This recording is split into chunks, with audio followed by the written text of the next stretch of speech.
now listening to Soundspace, the podcast where we explore the space of sound. Hello everyone, and welcome back to Soundspace. We're really excited about today's guest. He is an absolute icon and certainly an inspiration to the sound community. Please welcome Kevin Austin. Hello, Kevin, and welcome to the podcast. How are you? I'm fine, thank you. Glad to be here.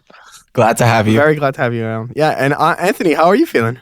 I'm so good. I'm really happy. It's been a great week, and really happy to be talking to you, Kevin, and you too, Jaian, of course. Yeah, of course. It's every episode, you know. Yeah. Kevin, How often do you do these? We do these once a month. You do them once a month. Do you have fun doing them? Yes. What is your background in sound? Yeah. Hey, wait a minute. Wait. Well, is this program? Not sure if you heard of it, Electroacoustic. Kevin, I'm beyond excited to begin this conversation with you. Anthony and I obviously had you at Concordia, and you've taught us so much about the world of sound. Where's Concordia University? Come on, guys, it's precision. In Montreal, Quebec.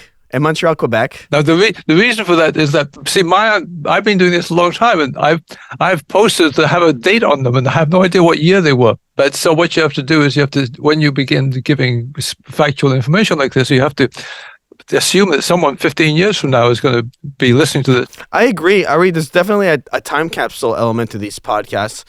I want to know, Kevin, why did you say yes to this? What do you want to share with us about how you feel right now in this moment? I want to be recognized as a universal messiah. Of course. I mean, what else is there in life? Wouldn't. I kept being a cosmic messiah, but maybe I'll save that for a later life. No, okay. So I'll actually answer that question as if it was straight. You invited me, and we're so glad that you said yes to this. Obviously, why wouldn't I say yes? You're a busy man. Exactly. You were just telling us 38 evaluations. You know, the electroacoustic program is as busy as it's ever been. I see it on social media a lot, and I think that you are the heart of that program, and it's so great to be able to discuss all these elements with you. Let's just start with something introductory, and then we'll just go wherever the podcast takes us. Why did you decide to go into sound and go into audio? Just a wide open question for you. Well, why did you decide to have hair on your head? I decided to have hair on my head by birth. Well, that's how I was born. Right. You were born for sound. Okay. A very different kind. I was a weird kid. One of the weird things about me was that I was born, I had really good pitch and really good rhythm, really fine discrimination in terms of sound. Just I did nothing to have these skills. I didn't train them. I learned how to train them later, but they were identified by the time I was 5 or 6. I was invited to sing a farewell song to the minister at the church, and I was maybe 6 at the time. And somebody identified this with the story of my life. Someone identified me as having something special or some particular kind of skill, and they asked me to sing a song, and they taught me the song probably in a matter of 1 or 2 listenings, and then I sang it along with the piano. And then the next Sunday I went up, and the organist played in the tiniest little organ sound they could make, and I sang it. I was maybe 6 at the time. So people recognized I had very specific skill sets that were just unusual, being like that all the way along. Very interesting. And how does that take you into electroacoustics? Because that is definitely a domain that you find yourself in your daily life. Everyone finds themselves in that domain. I want to define electroacoustics, since you use this term here, as being electrical energy transduced to acoustical energy. Anything that comes through a loudspeaker is electroacoustic. In which case, 8% of most people's lives, in terms of flow of information, except speaking directly to somebody else, is electroacoustic in nature. And there's a number of things about the medium, which I'll come back to in a little while, but that wasn't your question immediately.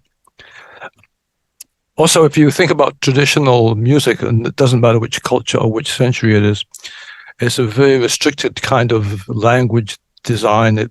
Every culture that has music has, more or less roughly speaking, something called notes of some kind or other, whether it's North Korean or whether it's South Asian or West African or whatever. Many cultures have a thing called a beat of some kind or some kind of structure underlying the division of the time. So if one accepts that these are norms, there are people whose lives live outside of the restrictions of notes and metric time divided evenly. And the simple example of this is indigenous cultures around the world, where they listen to the sounds they have to reference are the sounds of the wind. If they live near water, the sounds of water. They have rain, sounds of rain. And none of these things fit into the pitch or the metered time domain. They live outside of this. And they used to be, in the West, they were called sound effects or something or other. But there are a growing number of people who approach sound in a more abstract fashion than was in 19th century Europe or had been in other cultures the previous 2,000 to 3,000 years. And the way Western Europeans in the early 20th century left representational art visually, they began to leave representational sound in the same way they began to leave the idea of the note and the metric beat being the core or the center. And historically, what's interesting about this in terms of the development of Western music can be traced through the technology of Western music, because it's one of the few cultures, the Western European culture is one of the few cultures that had an extensive technological base for the music. Let me define technological for you so you don't get completely freaked out by this. I'm not talking about hollowing out a bone and drilling holes into it to make a flute as being. It's true that is a technology, but the big change in the Western musical history was just over 1,000 years ago, when Guido d'Arezzo named the notes. And what he did in doing this was an interesting structural change in European culture from other cultures, because it meant that, unlike books which had existed in many cultures, and like the Greeks and the Romans and the Chinese and the South Indians and Asians had this. And the thing about a book that separates it as a technology is it allows an idea to be placed into a form that will last longer than the life of the person who wrote it. The knowledge wouldn't die with them. No, it wouldn't. Pardon? It wouldn't. I'm agreeing with you. Yeah. It wouldn't die with them, and it didn't need the person to be there to transmit it to other people, and it could be duplicated.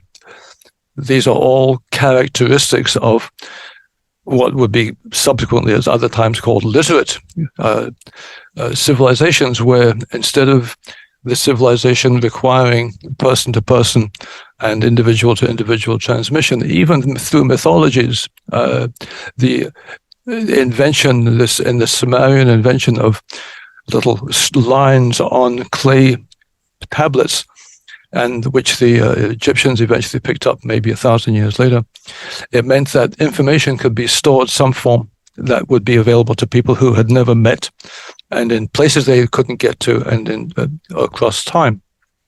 If these are the ideas which lie behind this is fine. People were able to draw pictures, and we have cave drawings of bison, and we have little scratches next to them that mark off when their fertile period is and when they will be back in the area so they can be killed, and that's what they've been decoding in the cave drawings. But no one alive today has ever heard Beethoven speak. No one alive today can tell you what accent he had or what accent Bach had. And Johannes Brahms, who died in 1893, recorded 5 words on the Edison cylinder. And it is, "Ich bin," or "I am Dr. Johannes Brahms." That's all he said. So we have one sonic engraving of Johannes Brahms' voice. And we're so accustomed as a culture and society and as a world to be able to have access to the sound aspect of people and their lives and living, that it's forgotten that 150 years ago, there was no possibility of this. In 1870, there was nothing. There were beginnings of being able to see the squiggles of a stylus on smoked glass, but there was no way of decoding that because the information only went one way in the system. What began to happen in the late 1800s, late 19th century in Europe, along with all the other changes which were taking place in Europe, was a major philosophical shift that occurred when it became of real interest to be able to transmit the sound of something from one place to another place. And this started by coding, by using Morse code, effectively. And Morse code allowed for the transmission of information at the speed of light over distances which were exceeded visual sight and could be used at night, because night was a block to this kind of thing. So the late 19th century in Europe, Germany particularly, and Great Britain, as major centers of this particular form, began to break down those final barriers that existed in the European concept between people and having instantaneous communication. And if you think about the ideas that you are promoting in doing a podcast, you are storing not simply the text I'm speaking at this point in time, but if you listen carefully to how I speak, you'll find that I use cadence, rhythm, timing, structure, and all kinds of metric and rhythmic structures and intonation patterns to convey other information about how I feel about these things without them being written down as text, where you wouldn't get that at all. If you ever thought about, you were in classes, which I was in as well at the same time as you. People in the classes think that I'm teaching them. I have news for you. They're teaching me. I learn things every time I have contact with people in the classes. I learn stuff. But if you read a transcript of the classes, they don't have this other thing in them. Mm-hmm. They don't have this other timing thing. I've noticed that I can engage people in a whole other level of conversation simply by changing how I speak and how I use timing in what I say. What do you mean by that? I mean, I understand what you mean, just like maybe if you can give a little example. I go to lots of meetings, and there are people who they speak at the meetings and they read the notes from the meetings, and it's blah, blah, blah, blah, blah, and it's just talking heads, and it's so much stuff. When many years ago, I learned what I needed to do when I spoke to people is I needed, as you can see, because we're on Zoom, you can see my hands. You can see that I'm speaking to you with my hands on a continuous basis, and my hands are reflecting the energy flow which is coming out. But the simple text doesn't do that. And I learned those kinds of things as a very young child because I didn't have good communication skills. I still don't have good communication skills. What I've done is I've developed the ability to mimic what I think people want my communication skills to be, to make sense of what it is I'm saying. And that includes leaving enough gaps after my sentences. As you know, this sentence hasn't ended yet. It's already 35 seconds long. It's like Marcel Proust writing 700-word sentences. The listener is brought into this flow by the manipulation of your mind wanting to listen to what I'm going to say at the end of the sentence, that wasn't the end of the sentence either, of course, because I began somewhat else. And so I had to learn these things to survive socially and societally. And it took me about 25 years to do this. So I was in my mid-20s by the time I began to develop techniques that I could rely upon to an extent make people comfortable on a more regular basis. By the time I was 26, I'd been teaching in the university for 5 years. I began teaching the classes I taught as an example of this, going back to electroacoustics. I taught a course called Contemporary Idioms and Media. We call it Contemporary Idiots and Media at the time. Yeah, you go back 50 years. It's 2023. It's January the 15th, 2023. That's, as you said before, during the intro. We met with Kevin Austin on Zoom, but you had to explain it to people. But if we were doing a video, you would have put that into the title with the introductory elements of that. As you learned from two of the assignments you did in 205 and 305, I wanted videos of the shows, and I insisted people put titles, information, and credits at the end. And many people didn't want to do that. They thought their performance was the show. And I was saying, no. This is time capsule stuff. Metadata. Yeah. Thank you. And metadata is interesting because metadata, as you know, is the reduction into categories. Mm-hmm. That's very subtle. That's a very subtle thing that comes out of information theory and communication theory, which was basically the end of the 1940s. At the end of the 1940s, another change occurred, which was the introduction of the magnetic tape recorder, which had been developed in Germany by the mid-1930s. They had one, and they were very useful instruments, but they were thought of as being ways of holding on to information and communicating information outside of real time, because it allowed for editing, and it allowed for sound to be manipulated the way we do with text processors now. And so sound became a concrete medium where this piece of tape, which was whatever, 10 centimeters to 20 centimeters long, had magnetism on it that could be listened to. But while it came into the audio world in the late 1940s, it had been in film since the late 1920s. And it had been on bits of plastic before, or Bakelite actually, before that, starting in the 1890s. But they couldn't be, the Bakelite, the discs couldn't be edited. All they had available to edit them was to have two players and to record onto a third player, and the degradation of signal was much too, it couldn't be real.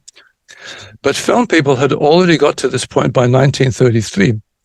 And the music world, a very traditional conservative area of art, was reluctant to consider this technology. The first stereo recordings, you both did recording courses, right? Absolutely. Yeah, I didn't do any in Concordia, but I did some in college, and yeah. And did they tell you when the first stereo recordings were made? I believe so. What year? Do you remember? No. This was 10 years ago that I did these courses, so I'll be honest, I don't remember. I don't remember either. Yeah. Go ahead, call me out on my own show. I don't learn information that way. I don't know information until I know it. Absolutely. I have it. I don't forget it. So in 1933, you say 1933? Yes, you did. They didn't have tape recorders then. They had optical recorders for film, but they didn't have tape recorders. In 1933, the Philadelphia Orchestra, under Leopold Stokowski, someone came to him with a bright idea. And they said, we want to record the orchestra with two microphones, unheard of, impossible. One here, and we're going to record this onto two disc cutters. So what we have two turntables with 78 RPM disc cutters, and we're going to put the microphones up here, and we're going to record the orchestra, a left channel and a right channel. And they invented stereo. And the idea, a lot of the theory behind this has remained unchallenged by the recording industry. It would be different if it had been done differently. It would be a different world if instead of doing that, they had decided to record in three channels with a left, a right, and a center, because the film industry was going there, because they put the voice in the middle and they put all the sound on the sides. The period of time, starting in the late 19th century, there was a growth towards accessing sound as sound without having to be voice, spoken voice, sung voice, or music. And there was another area called, as you know, Foley or sound effects. That still exists in the industry, and it's still held to by many people in media industry. So I got an email the other day from someone who's looking for, what this person wants to do is they want to compose music for computer video games. And I thought that was interesting because the person didn't say sound design, which was a term which is now almost 50 years old. Mm-hmm. They didn't say that. They said they wanted to compose the music. And I've dealt with people in film and animation who want composers to compose the music, and they want the electroacoustics people to do the Foley.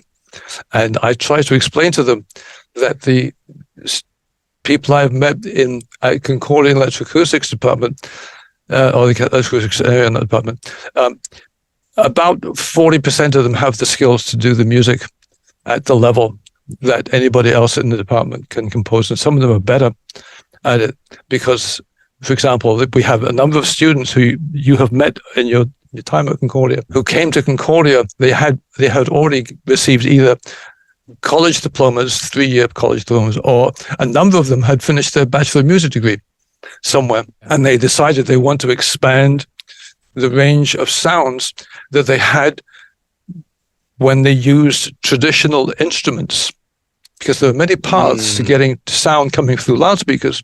And one is that the traditionally trained musician says, I want more. I just want more of whatever that is. Where am I going to find a way of taking the sound of my flute and giving it an echo or giving it a reverb or making it into a canon, or my violin, like Laurie Anderson playing her electric violin with a delay pedal? And when the classically trained composer of the 60s, 70s, and 80s wanted to do that, there was nowhere to do it because it was not accepted, widely accepted in the classical forms. But if in 1975 I said to you, I want to put an echo on this, what you would have done had you been alive at that time, because you weren't alive at that time. Not yet, no. But if I said to you today, I want to put an echo in this, what would you do in terms of hardware? I mean, I'm all in the box, so I don't know if there's you could... You buy a guitar pedal. You can buy a guitar pedal. Yeah, true. Do some tape You delay. can get Guitar Rig 5. No, I'm kidding. Hardware box. You just buy the box, you stick your guitar in it, you take it out, and you plug it in your amplifier, and you got echo and reverb. But to do this from an academic standpoint point of view is the culture was it is the culture. The classical culture is very backward looking. You study music which is 200, 300, 400, 700, 800, 900 years old.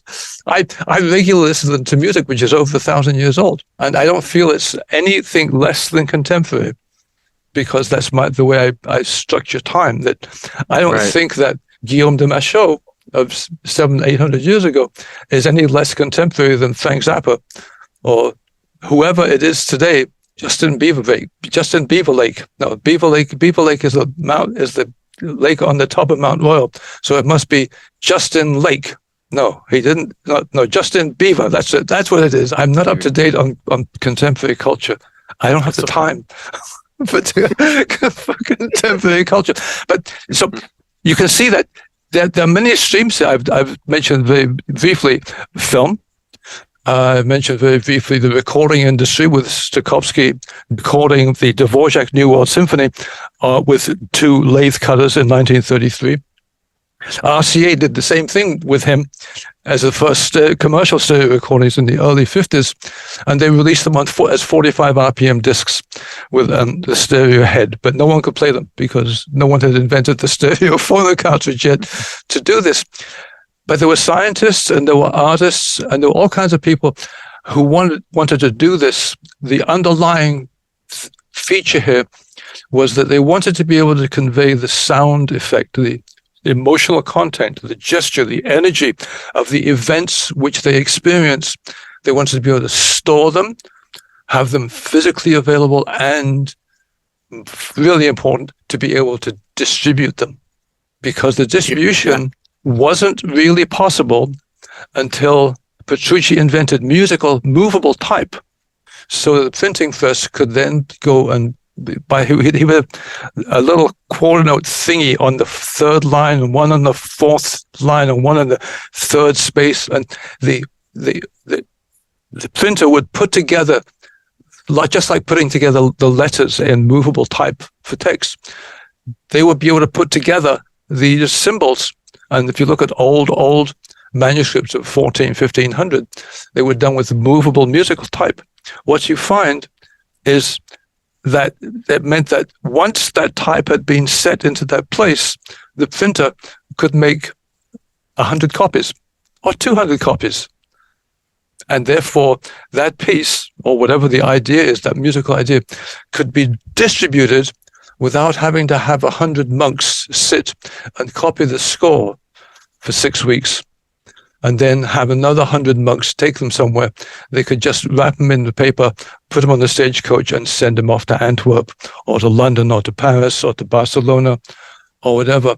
So the distribution network of this, which was available in Western Europe. This is, again, the thing about this, about Western Europe and China. But in China, the distribution network was limited. It was very restricted to the emperor and the ruling classes. But that wasn't the case in Europe. So Europe developed all of these kinds of ideas through society, which underpin the changes which took place in the Western European culture in this way. This is the world I was born into. I was born in 1948, which is the year before the transistor was finally formalized. It had been kind of on the edge, but the transistor changed everything because transistor is just a switch. That's all it does, basically. It's not quite that simple, but it's okay. And information theory proposed that you have a source, and you have a communications channel, and you have a receiver. And this is not new to you. This is the world you live in. But in 1945, this idea as being how information and communication work was very strange, because they were still thinking in 19th century terms of having to have some kind of physical channel and gatekeepers on information. The gatekeepers of the 19th century in music were the publishers, because there would be 100 composers and they would publish 10 of them. So the other 90 got left out. And you can see where I'm going with this, because while it's a history lesson, it's also an answer to your question about electroacoustics. Because in the 19th century, if you weren't picked up as a publishable composer, the score you wrote, the individual right, would just sit in a closet somewhere. And the last 20 years has seen lots of closets being opened in more ways than just the simple one of sex and gender. But there were physically closets being opened, and people would discover piles of written music, and they existed in 1 or 2 copies. Now, you've heard of a piece called The Four Seasons. The Four Seasons is a piece by the Italian composer Antonio Vivaldi, who lived in Venice, and what he worked in a girls' orphanage.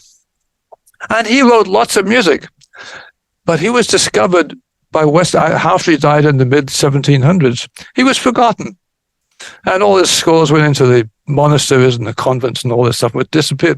And about in the early 1920s, a musicologist remembered this strange, now Vivaldi, yes, he was a composer sometime back then, and he went looking for these scores. And suddenly, over a period of a decade or so, he found many hundreds and hundreds and hundreds and hundreds of these pieces. Vivaldi is now a common name because the music has appeal to it, and it's very accessible. But for a period of almost 200 years, he didn't exist.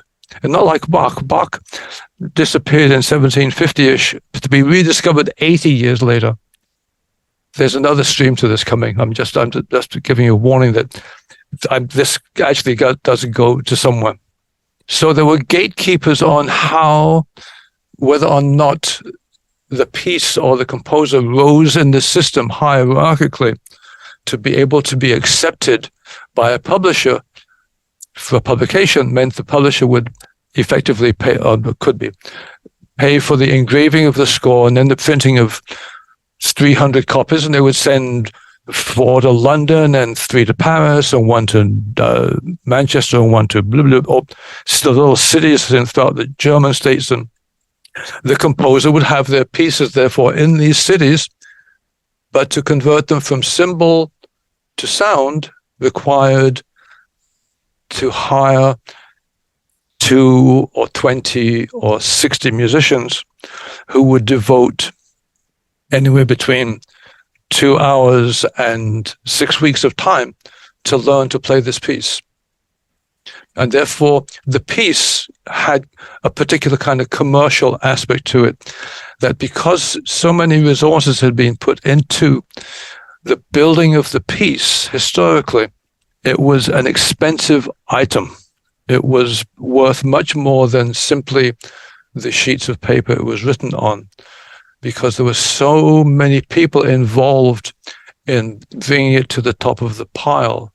I'm going to jump forward 150 years, from 1850 to the year 2000. In the year 2000, just before the iPhone, the distribution of the piece that you, Anthony, or you, Jan, composed was not restricted by whether or not a publisher was going to pick you up. Because all you would do is you would take the file in 1980, before you were born, and copy it onto a cassette, and then make 20 copies of the cassette and send them to your friends. And they could make copies, and they could make copies. And the cost of that was $1.95 for the cassette. So you could have you can, as a composer, as a performer, as an artist, or whatever is going to be the name in the society, you had access to a distribution network. The distribution network wasn't controlled by the gatekeepers, because it was a public service of the post office to just send that stuff out. And you weren't restricted by having to go into a $185,000 studio to record what you were doing, because in the early 1970s, the first multi-track cassette machines came out, and people could simply record themselves and do something which was unheard of 50 years previously. It was not unheard of, but it wasn't done, which was to overdub. And today it's just, in the work you do, in the work you've done, in your study of this field, you could, for example, take 3 independent recordings. Let's say, just as a completely fictional case, let's just say it's a Sunday evening and 3 guys are sitting around in front of their computers talking to each other. For example, yeah, John, this is completely hypothetical. Totally hypothetical. This would never happen. Not currently happening on this very podcast. Just want to make that clear. That's right. And you could take my voice and you can make a loop, make a loop, make a loop, make a loop. Stop. Make a loop, make a loop, make a loop, make a loop, make a loop, make a loop.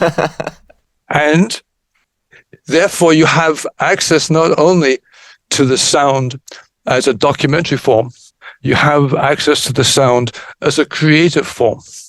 That's the change that began to happen in the late 1940s, late 1940s. In the middle 40s, Norman McLaren from the National Film Board, an animator, began to draw wave shapes on plastic along with many other people, take pictures of them, and then convert those wave shapes into loops on 35 millimeter film, and then play them back. And he had invented a synthesizer.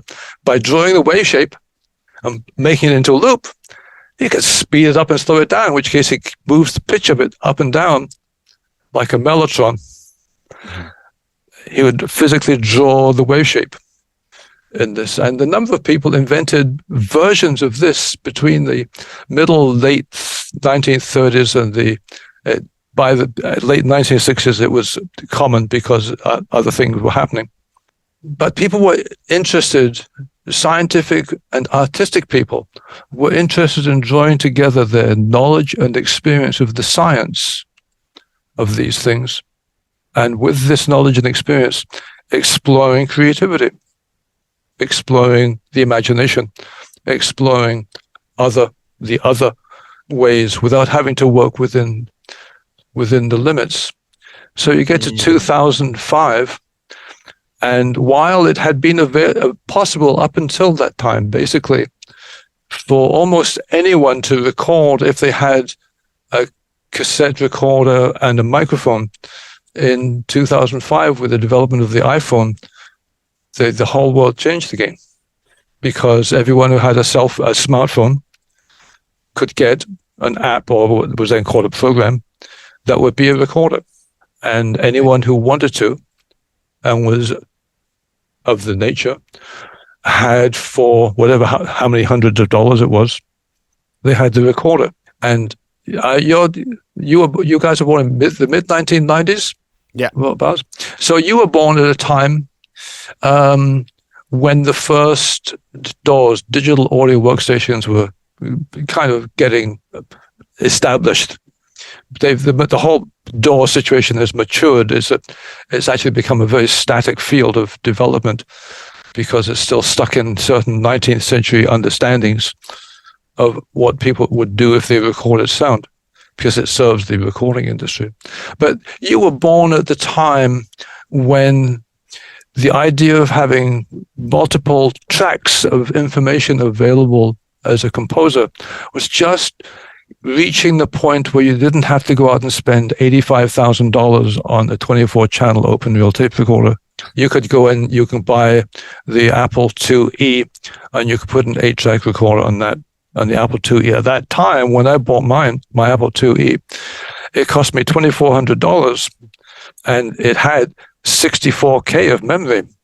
That's a big memory, and I paid another $400 for a card that would allow the extension of that to 128K. I could never get the card to work because it couldn't. It is a special switching device to be able to move it, because it were 8-bit. Everything was 8-bit address. But I had first started using computers in 1969. This is 55 years ago. I went to the National Research Council in Ottawa while I was doing a course at McGill called Computers and Music. It was one of those courses which was tremendously popular. I mean, really popular. Popular like you don't see these days. There were 3 of us in the class. No, I lie. There were 4 of us. There was a teacher. Oh, good. Yeah. Paul Peterson, myself, Denis Laurent, and I can't remember who the third one was, because I think he dropped out after 2 weeks. Denis Laurent came in one day and said, I want to do a presentation on information theory. And I thought, I was very young. I was only 20, 21.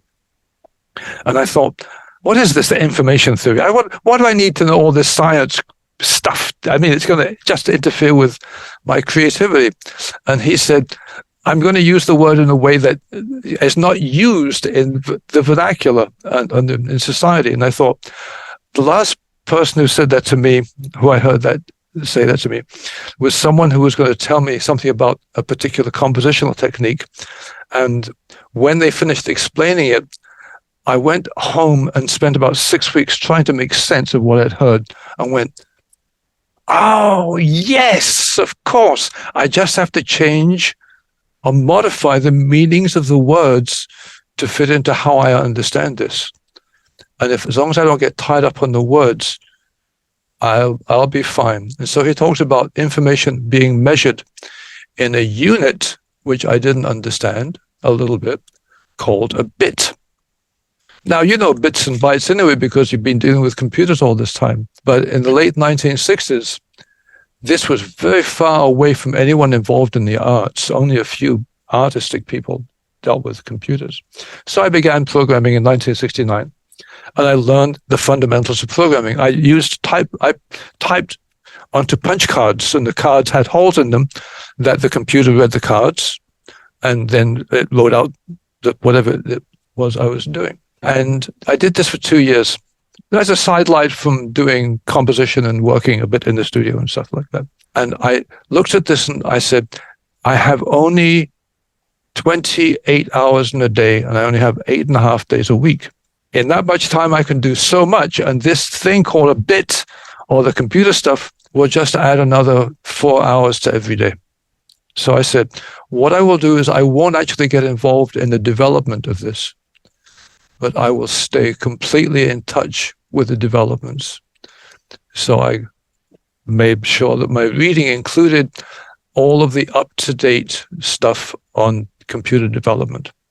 And this becomes a circle, because as I found out more about how people were developing computers away from punch cards to magnetic tape and bits and blah, blah, and going from 8-bit to 16-bit and so on and so forth. It changed how I viewed what I was doing. And what I realized that as I changed the view, it didn't change my perception. In fact, it began to give me tools that my perception could use because the tools were more refined. Because I had mentioned about 15 minutes ago that when I was 5 or 6, I was noted for my really good pitch. I mean, really good pitch, not just good, but a whole other level. But I know people who have absolute pitch who can hear down to the interval of a fifth of a semitone. I could hear down to quite easily a tenth of a semitone and had no difficulty. And also with time, I had the same. But I couldn't find equipment and machinery and people who could consistently work down to this level of precision. So now you've begun to get a number of strands coming together. I've moved from the analog of the head cutter doing the recording. I've introduced the idea of multi-channel recording, which was developed for the BBs, and in the early 1950s, Bing Crosby funded the development of a multi-channel tape recorder and the first Ampex, 2 channels, and various. There's an interesting history of individual artists who wanted more layers available and more control of those layers, but they had to enter the digital age to do that. They had to enter the age where what would be given to them would look like it was analog, but in point of fact, the underlying structure was quantized. And you say, wait, quantized, is that like quantum mechanics, man? And I said, yeah, that's like quantum mechanics. Quantum physics says that things exist in discrete packets of something. They exist here, and they exist here, or they exist simultaneously in both of them. And all of a sudden I get, so if it's here or here, what do you call that? And they said, that's a bit. I said, oh, so that's information. Information is now at the metric level, is quantizable.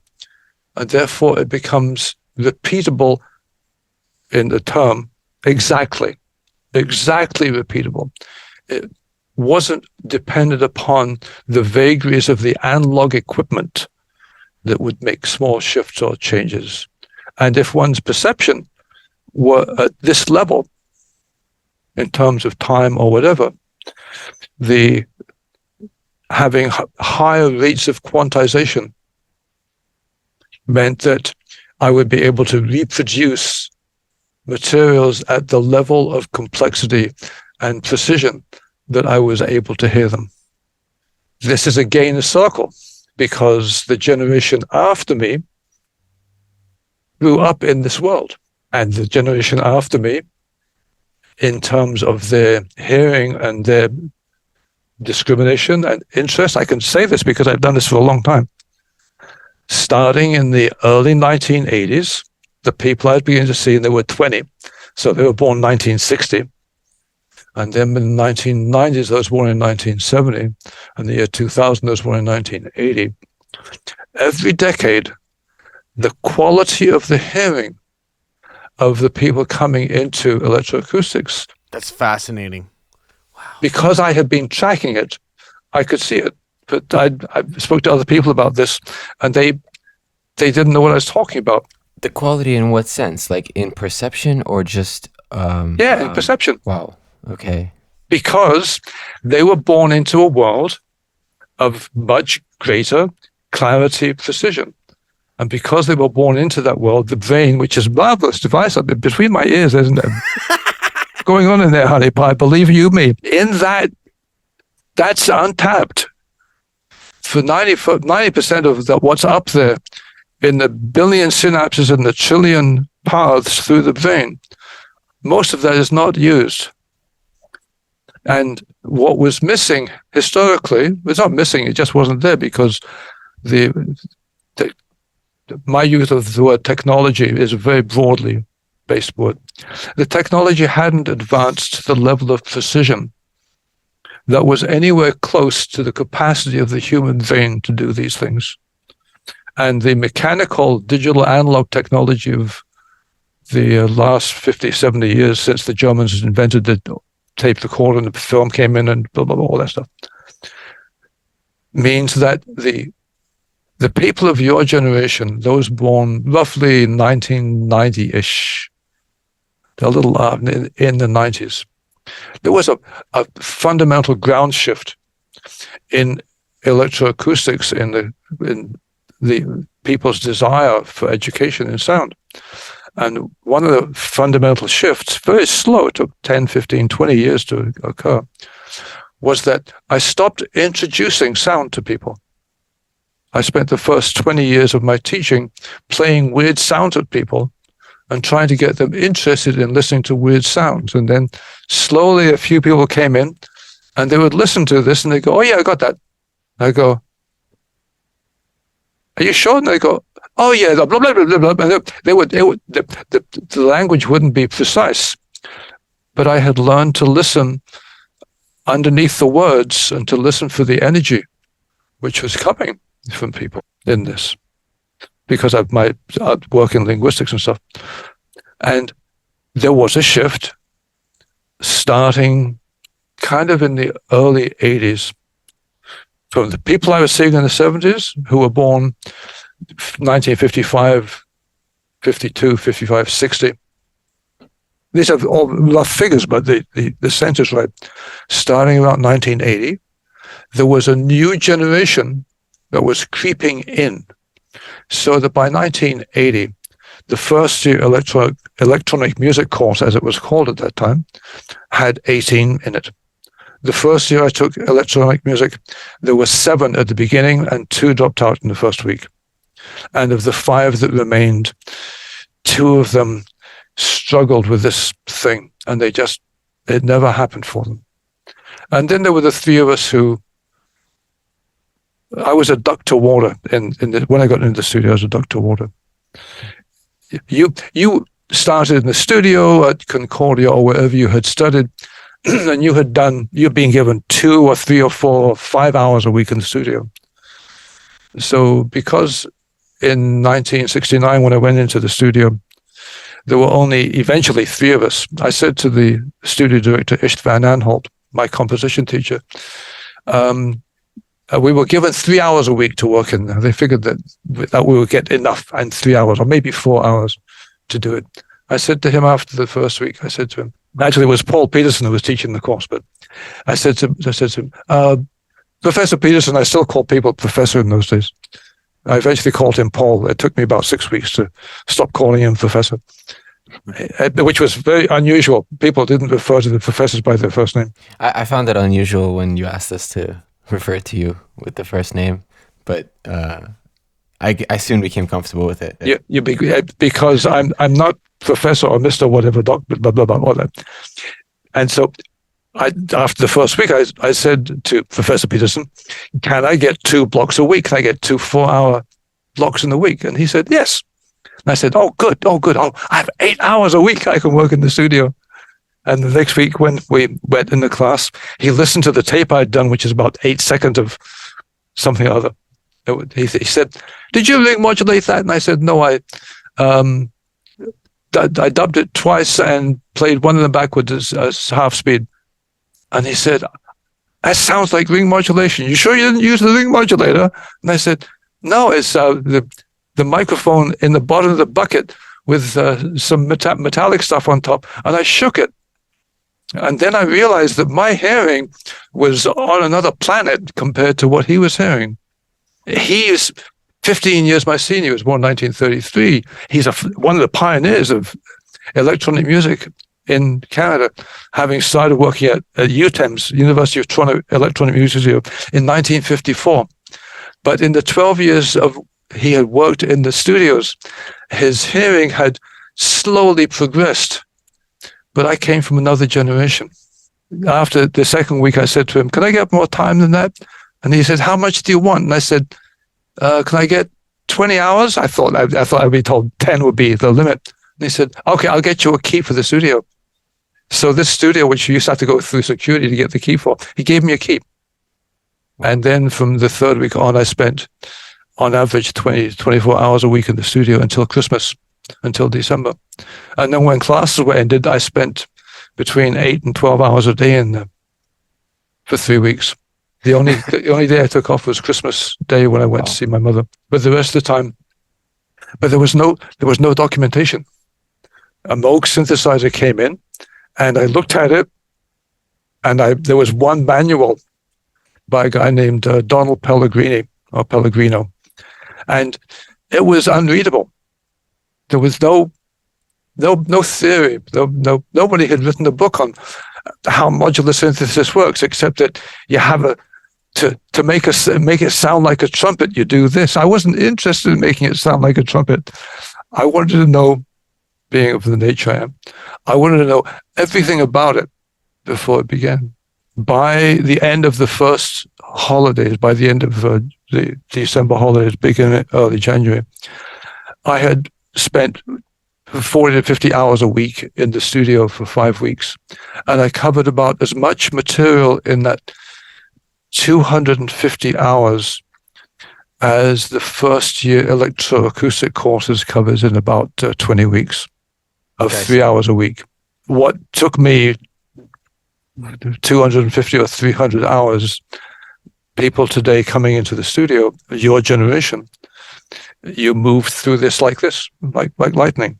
The S assignment, the unvoiced phonemes assignment, which people still swear at sometimes. That was a personal frustrator, but I think that it really sets the level. It lets you know what to expect. Like this is what it's about. Yeah, definitely. I didn't hate it. People were being the unvoiced constants, and I would say, "Oh no, you have wind noise on that. You can't use that because I have wind noise." And they go, "What? What wind noise?" And I said, "Well, look at the spectrogram." If we do spectrograms in the first week, who does spectrograms in the first week? Yeah. We do. So and I said, wind noise is low frequency noise. Where's the low frequency? And the design, the general design of the program at Concordia was based upon my comprehension of what it is this genius generation I was dealing with every year had to rise to achieve these levels. And therefore, the program and what I do in the educational side of that, one of the key terms, if you think about it, would be education. There's only one small part of what I am. And no, it's not a small part, it's a large part of what I do. But my understanding of this was based upon my inability to communicate with people. Mm-hmm. And what are you doing in communication and in education if you can't communicate? And the answer is, well, I was learning how to communicate. And I had a long history of just fucking things up all over the place. In 1972, I was recording a music educators conference. I was recording it because I was the technician of blah, blah. And I was at one set of presentations one day, and they were talking about ear training. They were talking about how to sing intervals and how to teach triads. And this was going on for like an hour and a half. And I was sitting there getting more and more annoyed. And at the end of the presentations of these 4 or 5 highly reputed, touted ear training teachers from across Canada, they said, "Are there any questions?" And there were going to be questions like, "Well, how do I teach the perfect fourth descending when the blah, blah?" And I put up my hand and I said, "I don't understand this. You're dealing with a generation that's going to live with ring modulators. You're not teaching them what filters and ring modulators do." And there was silence in the place. It was like I had farted an enormous, huge, ugly, smelling, loud fart. Everyone was silent and everyone froze. And at the time I thought, I've really fucked this up. What have I done here? And I said, I live in a world where what ear training is about isn't simply notes and rhythms. It's about developing the individual's inner and outer ear. It's about having the individual being able to continue their own education as a lifetime of education, developing, the instructor develops tools that the student in the class, because there are no students in the class, the person in the class who's studying this, what they're going to do is they're going to take these tools, and from then on, they're going to self-teach. And they will self-teach on a continuous basis. And the teaching will take the form of them changing their ability to perceive and categorize what it is they're dealing with. And I said, one of the difficulties here, I didn't say it this way at that time because I didn't have the vocabulary, but I said, one of the difficulties here is that this is, again, 50 years later, I'm saying this. The difficulties here is I'm proposing that people change. And apart from money, death, and change are the three things that people don't want to talk about. They'll talk about death before they'll talk about money. And between change and money, it's not possible. I find it impossible to start continuing in-depth conversations with people about change because it's so embedded in who they are. It's related to their identity as who they are. So these 3 or 4 or 5 people who stood up and spoke about intervals and notes and chords and that kind of stuff, I now understand why I was viewed as a threat in saying these things, because it took their model, their mythology of music, and it took it apart. I was lucky. I had a composition teacher, Ish Van Aanholt, who in 1968 was introduced to the voice of Janis Joplin. And in that year, he was introduced by a student when he was teaching in Buffalo for a semester. During that introduction to Janis Joplin's voice, he changed his entire understanding of the human voice. It was no longer about singing melodies. It was about direct, emotional, human communication. And I was blessed. I was in a class with a man who forced me to learn linguistics and psycholinguistics because that was his interest, and then brought me to listen to Janis Joplin and distorted voice and Luciano Berio and Sikenza, which led me to James Joyce and to Omajua Joyce, and then into all kinds of stuff, because I came from a very culturally impoverished background. I personally come from poverty. Poverty isn't only money. Poverty is a mind condition. My mother took the family out of poverty. My father could never have done that. My father lived within 2 kilometers of where he was born, basically for the first 40 years of his life. This is North London. This isn't the countryside. He just lived in this small circle and never thought that things could get better or change. My mother, bless her, wanted better for her children. And we picked up and we came to Canada, and carrying what today would be about a $40,000 debt, had to begin finding our way here.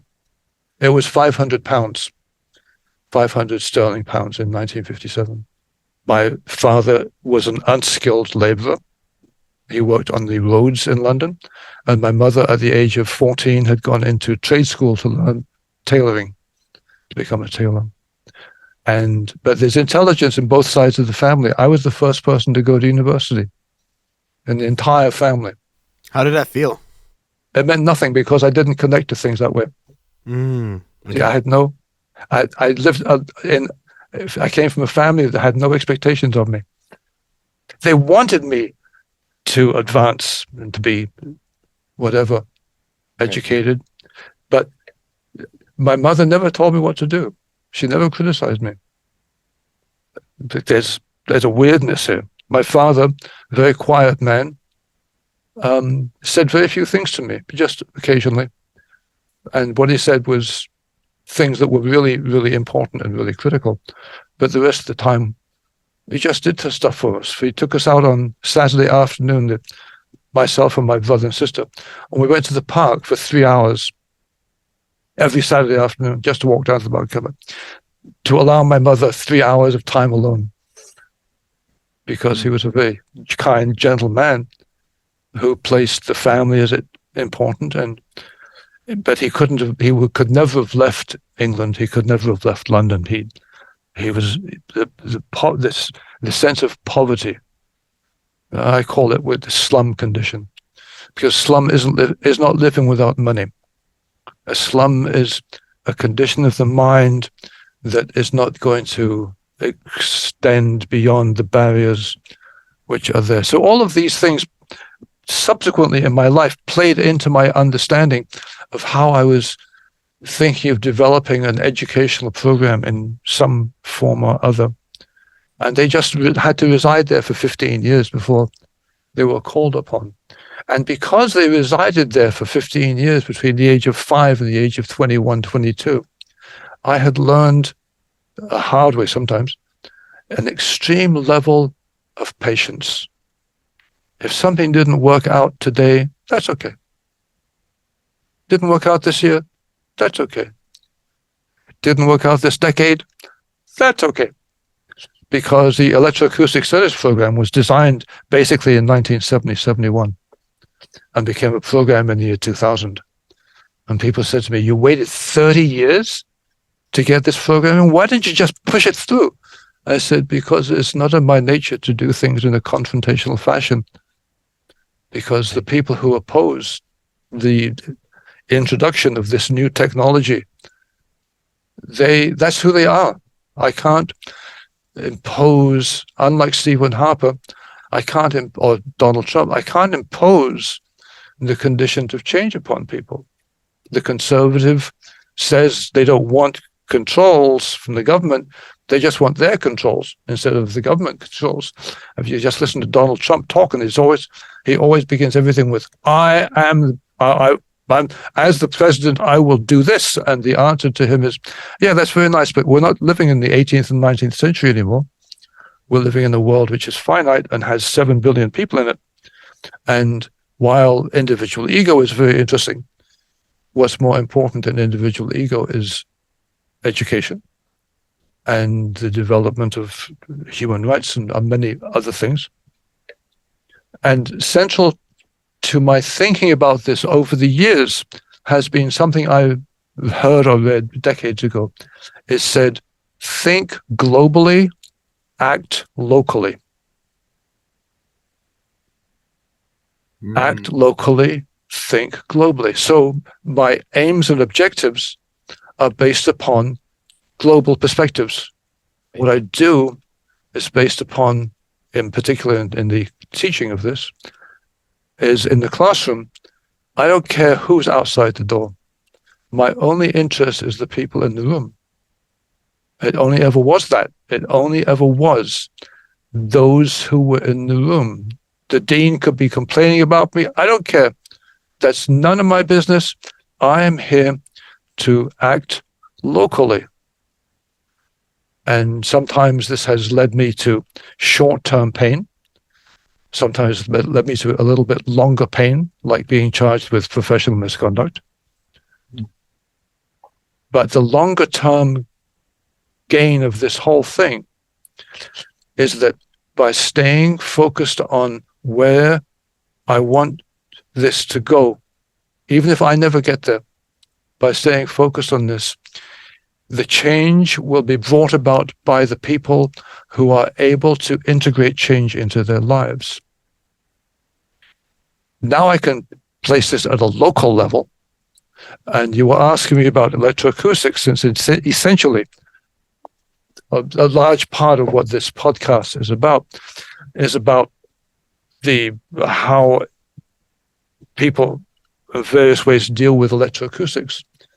And I know that in the classroom, with whether there's 17 or 25 or 35 people, I'm dealing with 17 or 25 or 35 individuals. I have real difficulty with the concept of an unnumbered quantity. I try to be very careful about using the word you and the word they, because these are categorizations that are delimiters for the mind's ability to understand the individual who is in front of them. So this is on my mind this is not just on my mind for the 45 minutes a week of thinking about this. This is on my mind with everything I do that involves individuals and other people. So this, for example, this podcast, I couldn't do this podcast with anyone but you two. What I'm saying to you is I can speak to you because I know enough about you individually that I can form my ideas and shape them in a different way. I did a similar kind of interview about 10 years ago with two guys from Vermont who are really, really good guys. And you can find them on the web. I can't remember the name, it'll come back. And I spoke to them anecdotally, but anecdotally at the level of the community. I'm speaking to you anecdotally at the level you have experienced what it is to be in the class. And you will, if you think about it, as you think about, it's a long time ago, but you have to try and, I'll give you a little test on this. Try and remember 5 times or even 3 times that I said no to something someone suggested. You gotta give me a second. I don't think. I'm sure you have. No, I'm kidding. Right. I can't think of any off the top of my head. That's true. You never did. It's because I was blessed from the time of my mother never criticizing me and never telling me not to do something. She knew that if I did something bad, I would learn from it, which I did. I did all kinds of crap around the house, in the apartment, and she would just give me a nudge and say, what do I do? I go, okay. I wouldn't do it again. I didn't need to be. And my school teachers knew I was weird, and they gave me latitude. They just let me do whatever it was. I sat in my grade 9 geometry class in the front desk, in the front row on the right-hand side of the classroom, while the instructor was teaching geometry. I sat there doing German to English translation of Das Lied von der Erde of Mahler. So I had the score open and my German-English dictionary next to it. And I was sitting there and I was doing the translation. And others in the class were looking at me going, he's not paying attention. How is he going to get through this course? And sometime around December or something in the class, something came up about whatever it was in geometry. And the teacher asked a particularly complex question. And I was sitting there doing my translation of Mahler. And I stopped and I realized that no one in the class was answering the question. It was a combinatorial question. It combined together the elements that he had been teaching in the class, and now it was up to the students to put these things together. I do this in the class on a regular basis. I would bring the class a question in the EA class that everyone in the class had covered the information, but only a few people had integrated the information. And so the teacher asked this question, and I listened to it as I was doing that, and I sat up, and no hands went up.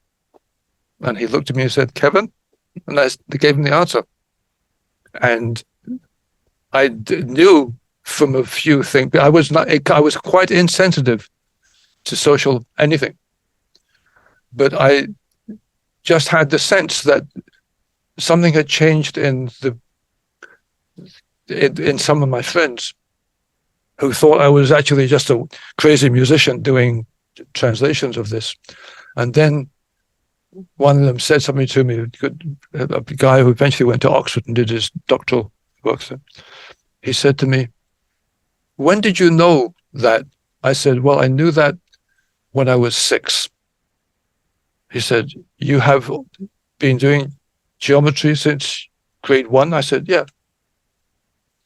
I said, "When I was 5, I knew my 12 times table, and I could divide by fractions, and I could do area when I was 7.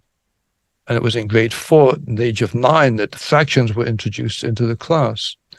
So I was given enormous latitude because of the irregularity of what I had learned and how I had learned it. So I learned to do this with the classes as well. And I would challenge people on what they had to say. And I challenged them on the precision that they address it in. Mm-hmm. I don't like sloppy articulation of ideas. And I only challenged people who had really got to a fundamental point in understanding things. And then they were ready to make their step to the next place. And I viewed this many times. And what I see is I no longer ask or expect any kind of feedback from the class on these things, because only 2 or 3 people in the class will get it at that moment. And you may remember I said many years ago, we're probably doing synthesis, and I said, Hugh LeCain, who you know from Gypsody and the Sackbut, was doing a class at McGill. And Hugh LeCain's mind was just somewhat. And I asked him how an octave equalizer worked.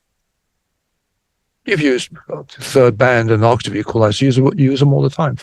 I said to him, how does the circuit know the frequency it's working on? And he understood my question. So my question was, how does this slider know only to affect these frequencies? And he understood the question, but he wasn't going to answer the question I presented him with, because he knew I was asking a different question, but I didn't know it at the time. And I said, I don't understand how this 1K fader, how the circuitry can know not to affect those other frequencies. And he said, Kevin, it's all only amplitude. Soundspace is proudly sponsored by Laser Audio Technologies. Use code SOUNDSPACE for 30% off any purchase. Transform your sound with Glow, a mask granulator, or with the modern degradation of codec by visiting laser.io today.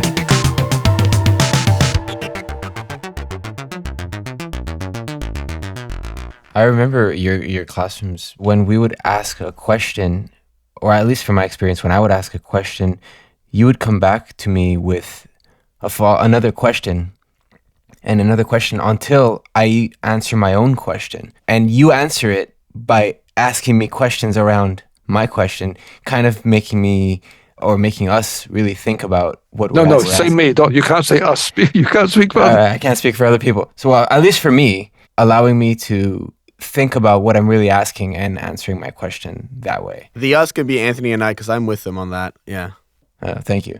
So I think that was very fascinating. And I've thought about that method of teaching for a while, because at first it was a little frustrating. Like, okay, I'm asking this question.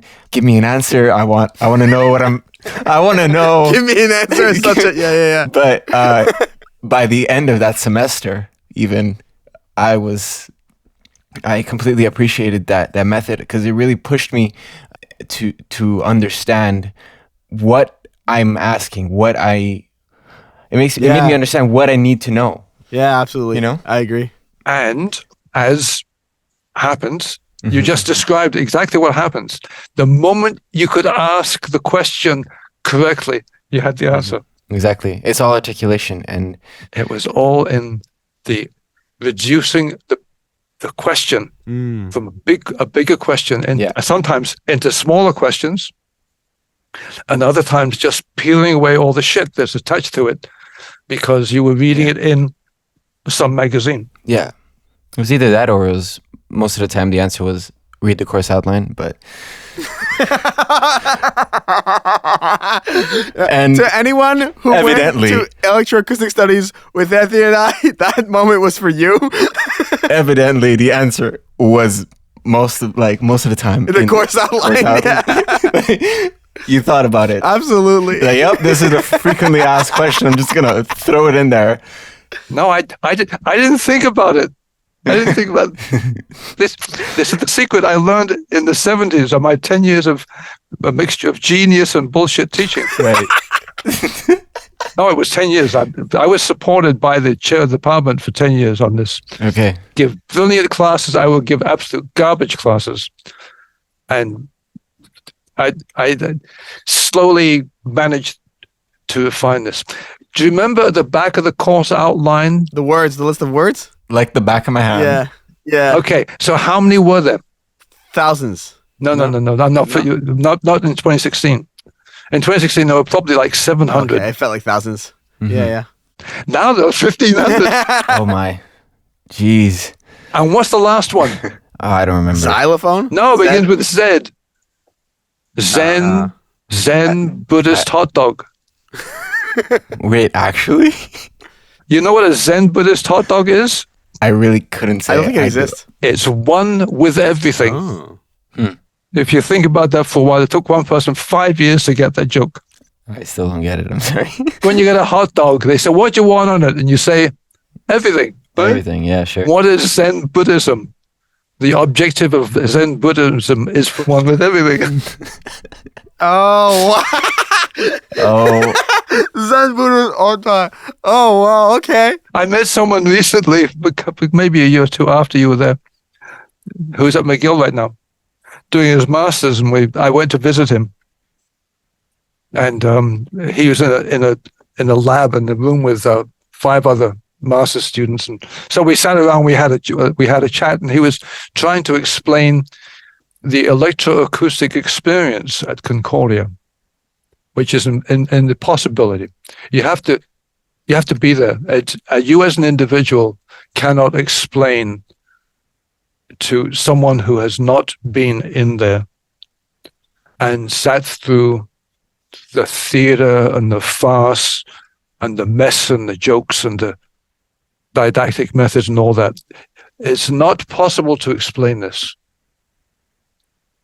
It's called experiential. And my experience in the classes is that those people, those individuals who are able to integrate this sense of being inquisitive about everything into their lives, I have finished anything I need to do with them in terms of being in the classroom with them. The same way that you learned that when you had a question, you had to reduce the question and you had to do research on it. And if there was something you didn't get, then the resources exist in the university or in the class or from whatever. right. To come and say, I don't get this. But at the beginning of this podcast, I gave you a brief history of Western European culture and technology. I gave it to you in about 4 minutes. And you didn't get lost at all. Everything I gave as an example was something you could associate yourself with in terms of your own experience. Right. And therefore, I work very abstractly, but I work very concretely in the way the abstractions are presented, because that's how my mind works.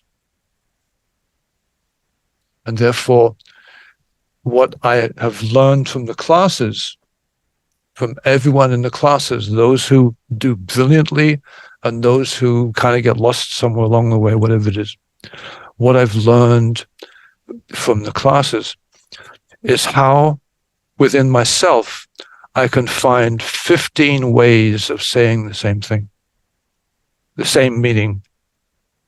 Yeah. I have a nodule in here of the thing, and I need to express this to people who have done 2 years of recording classes and people who have played 7 years in a guitar rock garage band, and people who want to do sound design for films, and people who, or whatever, because they've come together because they have a passion for sound. Case in point, the two of you. In this podcast. And this podcast, and you have picked up on something I have hinted at for a long time in classes, but never directly said, which is the importance of producing and collecting information so that other people at other times in other places, without your knowledge or ability to control it, will have access to this information. Mm-hmm. I listened to the beginning of LDADs, and I learned more about LDAD in the first 10 minutes of that podcast about particular aspects of LDAD than I had known about him for the past 15 years. That's a big compliment. You were able to get him to, I've seen him do that before, but you created the environment, your good combination of creating the environment that allows you, when necessary, to ask questions, and on the other hand, when not necessary, to not ask the question and just allow the evolution of the event you're doing. I think you have a winning team here. Thank you. You're giving me chills. Yeah. I'm going to pass a few names on to you, do interviews, and I will make a few suggestions as to how to make some small modifications to get your podcasts to a different kind on a wider group. For example, the big one, of course, is the duration of the podcast. I watch the chess channels. I don't know if you're chess people, but a little bit. I play a little bit. Do you watch them? Do you go to the YouTube channels? No, I don't. But I just, it's I don't know. I enjoy playing chess once in a while. It's a good relaxer. Wow. Yeah, I like watching chess. And his name is Agadmon or something, Agadm. He has 1.5 million views of his chess. He has 1.25 million followers. You know what? This is chess.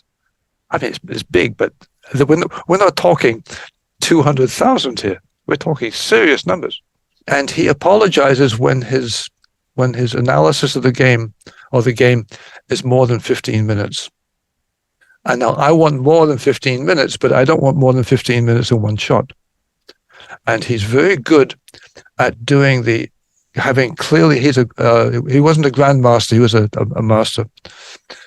He's about your age, about 30. And he's very clear that he doesn't have to do everything all the time.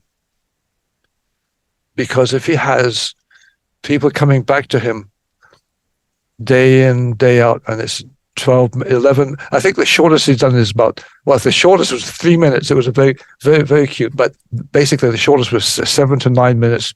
And they're usually between 11 and 14 minutes, which is it doesn't impose upon my time. Other ones which are 27 minutes, I start them and I put it into pause and I leave them in my tab bar up top, and I seldom get back to them.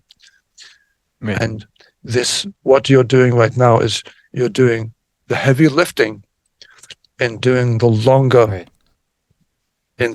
This is not an interview. I'm sorry. This is a Kevin Austin monologue again. It's just the way my mind works. But you have allowed for the flow, and what you could consider, because you clearly have a very broad understanding of what it is, because you work with electronics and you work in the broadcast industry and you work with broadcast people, and they have all kinds of reasons for doing this. And the podcasts could be that you just invite someone to talk for 15 minutes about one thing. They could be, absolutely. No, I Right. see what you mean. A lot of people consume media nowadays at a faster speed. You have the ability to double the speed or anything. Does that factor into anything you were No, they saying? don't. What do you mean by no? Well, because they're dealing with a human vein. Mm-hmm. So what is the vein's ability to decode verbal information? How many bits a second? I couldn't tell you. Do you know? Yeah. So what you do is you go and you look this up, and you tell me if the human vein has changed its structure in the past, I don't know, 200,000 years. That's such a Kevin Austin way to put it, and I love it. I see what you mean. But you see, I covered this before. Yes. Well, if you were paying You did. attention, I said to you that only some small percentage of the vein is being used. Yes. Yeah. And 10% and 90%. I remember. Yeah. But then you described a situation of effectively increasing the bit rate, Right. providing the information. And my experience here, and your experience might getting you to trim the question down. When you having a question in your head and you've removed the extraneous elements, when you've removed the noise from it and you've focused on what it is you're trying to do, it didn't have to be done quickly.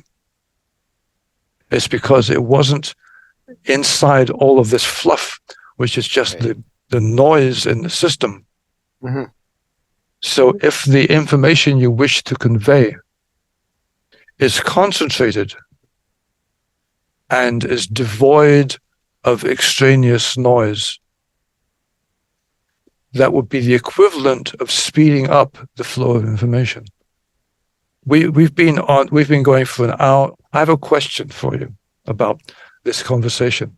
Have I given you an opinion on anything except Donald Trump? I would say in politics, but that was going to be the only thing I was going to say. No, I don't think you have. No, not really. Have you had another Yes. discussion with anybody in your podcasts who in an hour didn't give an opinion, didn't give their opinion about something? I don't think so. But you're unique. You have to understand, there's not many people like you, Kevin. You know what I mean? No. What I'm trying to say is that you're extremely unique. Everyone is extremely unique. No, but you're particularly extremely unique is what I'm trying to get at. Wait, I'll go and get you a thesaurus so you can use We'll be here all night. We'll hit 2 hours with a long string of words to talk about the No, but it's true. It's true. Yeah. And what will happen in conversations with you is that we'll go for a length of time, and then you'll bring up a point like this. Like, do you realize that I did not give a single opinion in the last entirety of this podcast? And then it'll be a moment of, oh man, that's what? And it's great. Yeah. It's great. It's great in a sense that like how many layers you think in when you're speaking or when you're answering a question, especially. When you're answering a question, you kind of start by telling a story, and then what it feels like it's no longer related, but you somehow bring it back and you go full circle and you answer the question. I don't actually answer the question. I bring you to the conclusion that is the conclusion you wanted to the question you were asking. The answer to the question is not whether or not I can answer the question. It is whether or not you can integrate the result of the question into yourself. And therefore, if I were to quote something or whatever it was going to be, or give you a blah, blah, blah, blah answer, or cool or hip or whatever, all these buzzwords. I'm sorry, I really can't handle those. They're completely meaningless to me. Because what I have learned to do in my own self-teaching is that I work on the integration into me. Very self-centered idea. But I think that it's about the individual coming to recognition of, to use your word for the moment, uniqueness, and to use the word at the other end of that continuum, which is one with everything. And this idea that the individual, my experience in this, is that more or less I can live in many hundreds of what are in Buddhism called the 3,000 worlds. So at any moment in time, stylized in this particular form of Buddhism called Soka Gakkai, which is Japanese Buddhism, stylized in the 3,000 worlds, is that people are different from each other. An acceptance of the fact that people are different from each other is a path forward. And therefore, I work on developing in my head the ability to live in many more of these worlds at the same time. So everything, one of the reasons when you invited me onto this, and you sent me the first draft, I read it and I said, well, it's a good start. If it had been a different kind of document, I would have said, oh, guys, I'm really busy. I can't but it wasn't that. It needed a haircut. Like I need a haircut. See, look. You don't need a haircut, Kevin. No, you're known for that hair. Please don't get a haircut. Because it's not about me. It's about the you, and my place in the classroom is about the you, which makes doing recorded presentations like this more complex for me, because I need to think about how any of the 21 or 200 or 7,000 or 35,000 people who will come to this will experience this. And that may or may not mean anything to me whatsoever. It may or may not mean anything to you whatsoever. And when you assemble this podcast, when you assemble this whatever, it's a performance, it's a monologue performance. When you assemble this, you will find there are things you'll put into different parts of the flow, but you will also find that it's not going to be easy to move things about from the last hour and 45 minutes, because what I'm saying right now is based upon what you have experienced in the previous time. And it's this control of the flow of time that I have learned being a slow learner. It took me a long time to learn. It's this control of the flow of time. Because you've chosen to go into production, I will talk to you about this. Because we worked through 3-4 drafts of your questions. Remember? Yeah, about that. Yeah. So you I guess you kind of collectively discussed this, and then one of you wrote the draft. We both wrote it. We both wrote it. And we both edited each other, and yeah. Good. Yeah. But you agreed that you have to begin by giving a frame of reference for who I am and the fact that I studied composition and I did this and I played tuba in the Bavarian band and that which I would like to talk about at some point. In München steht ein Hofbräuhaus, 1, 2, Gruffa. I just sent him away. My experience has been very wide.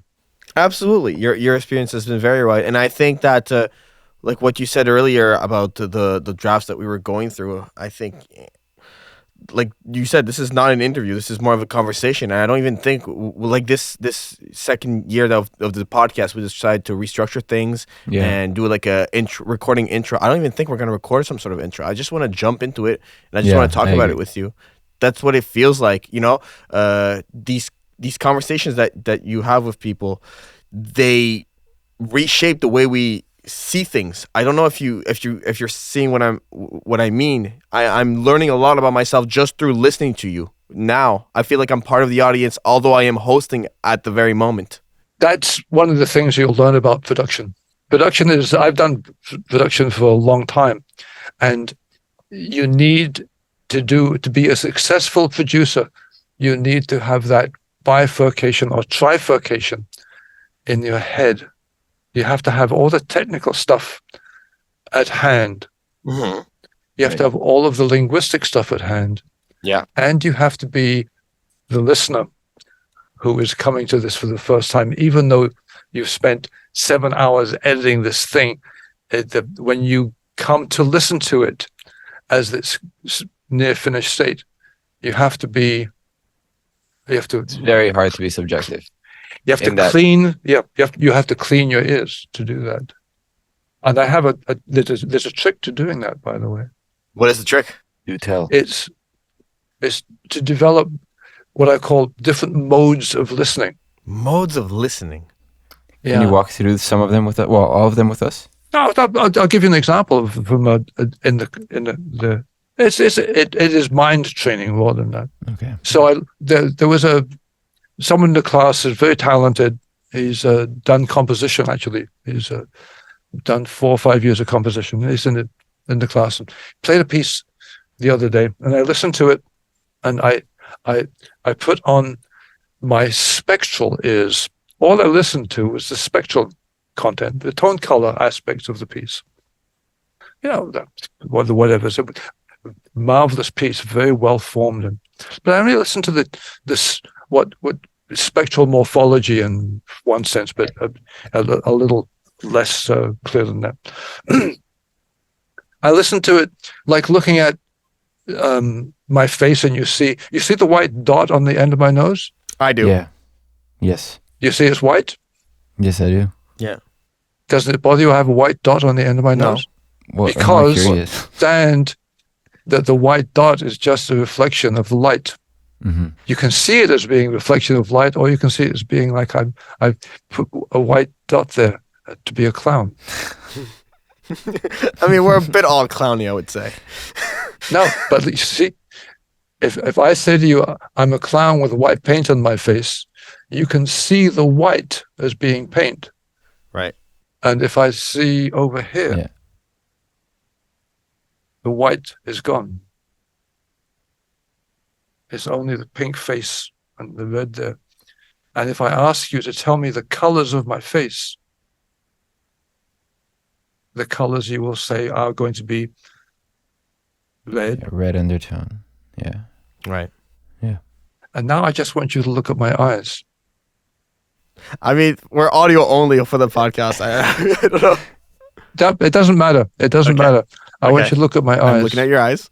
This is going to be so entertaining on the audio version. Okay, wait. Just Yeah, okay. Just I'm looking.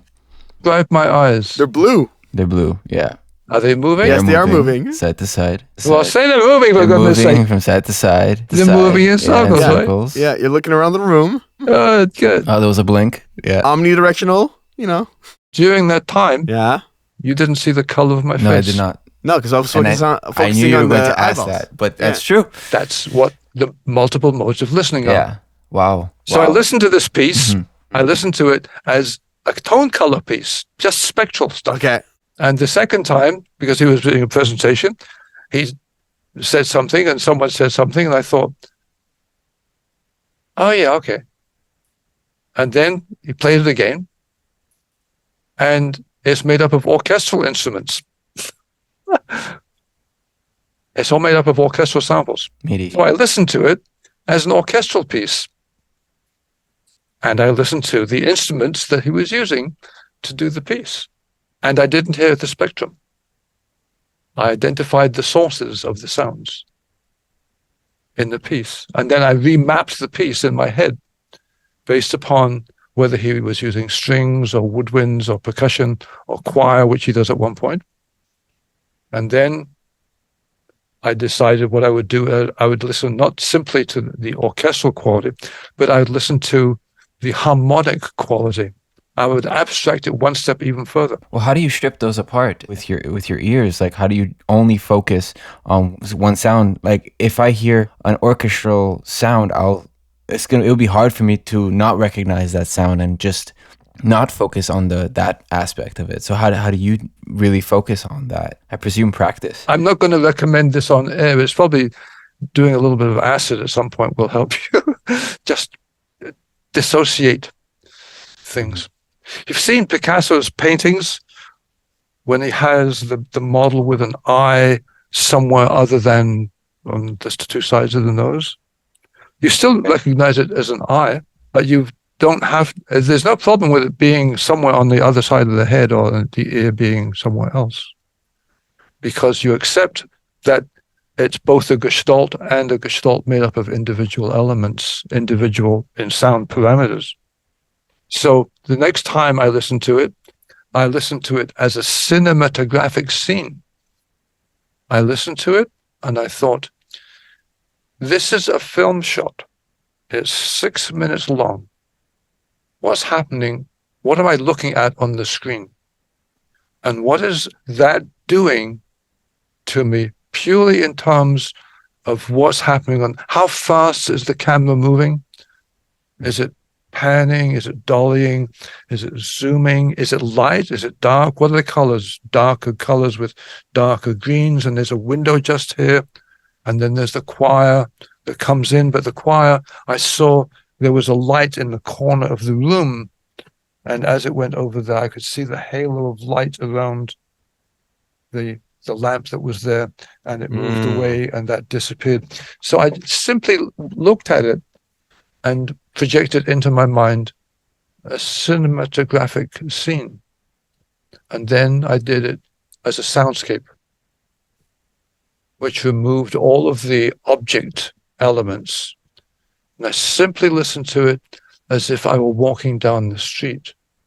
And it was a really weird soundscape. But I was able to make it, I won't say it was science fiction or speculative fiction, but it was definitely at a distance, because it was very much more dreamlike than the actual physical walking down a street, because the composer was free to bring in things and take them out. Therefore, as I was going through this space I was seeing this in, there would be things which would appear and they would move somewhere and then they would disappear. And there would be multiple layers of them. And I could recognize that at this point, there were 2 or 3 things happening. And I didn't have to know what they were.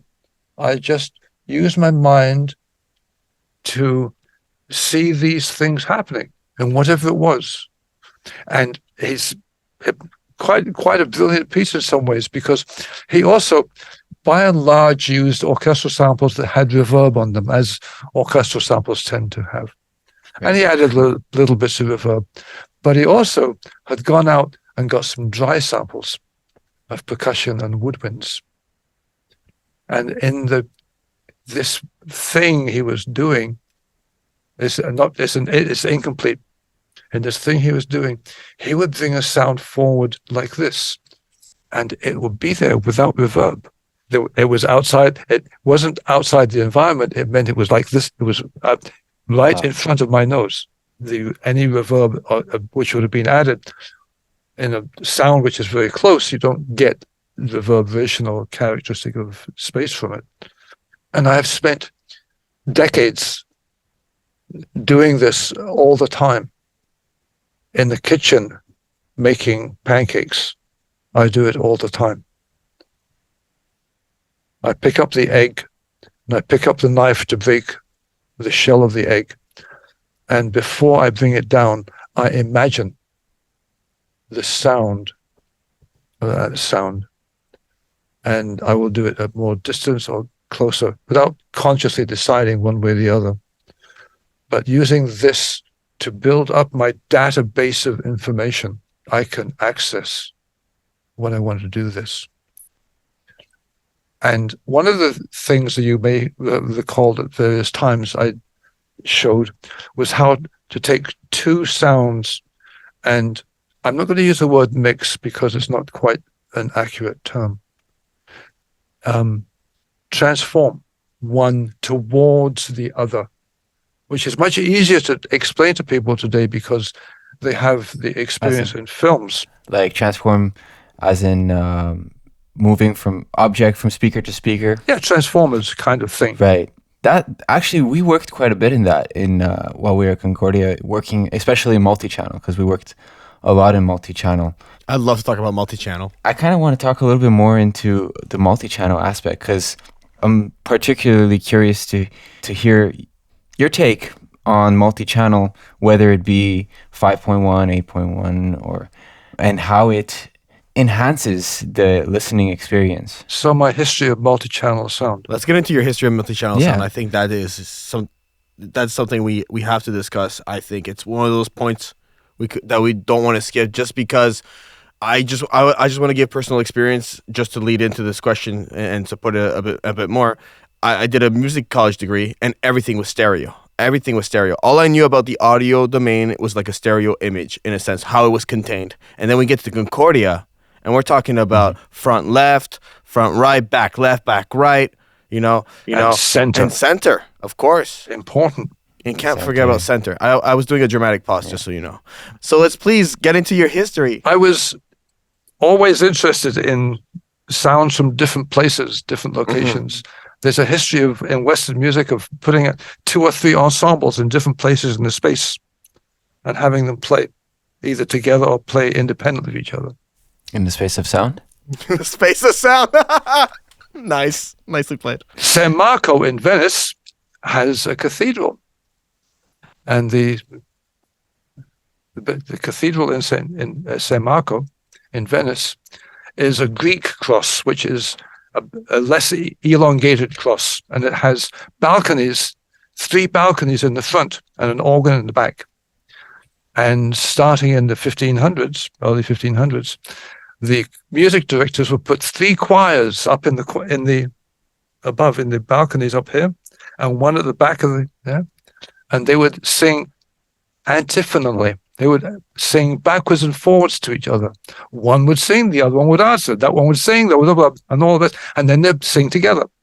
In other words, you had the spatialization working to open up the texture of the sound. Because when you were inside, as a listener, if you were to go there, it's worth a while.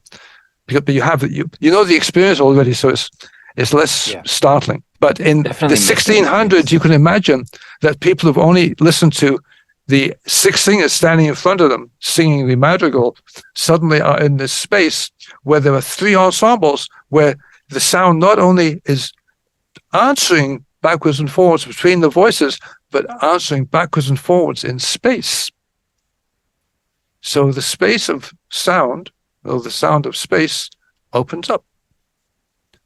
And one is in front, and the organ is in the back, behind. And then at one point, they put 2 organs in there. So it's possible to compose pieces for 2 or 3 or 4 or 5 different ensembles. But they play together.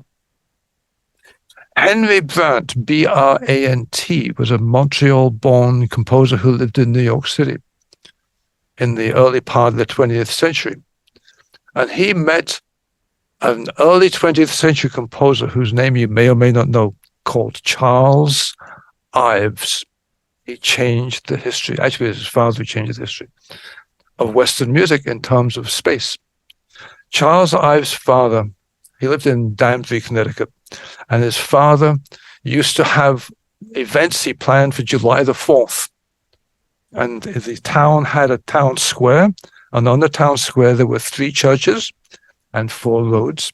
And what Charles Ives' father would do is he would get the 4 local bands, military bands mostly, and put one of them on the end of each of the 4 streets, and he would have the church doors opened, and then he would have the churches play hymns and ring their bells, and the 4 bands would march together into the square playing 4 different pieces simultaneously. Polymetric, polytonal, 6, 7 layers, and the musicians would pass through each other in this way. It would be cacophony. Immersive cacophony.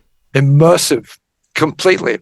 Backwards, forwards, side, bells up in the air, the organs, blah, blah, blah. And then the bands would walk away and they'd go back down their streets.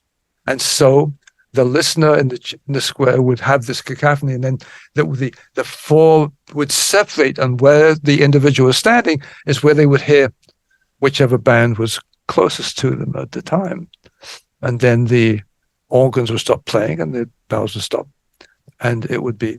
So Charles Ives, the son of the father, began writing orchestral pieces in which he required 2 and 3 conductors on the stage, because the orchestra was broken up into 2 or 3 units, which would be playing effectively different pieces metrically and tonally.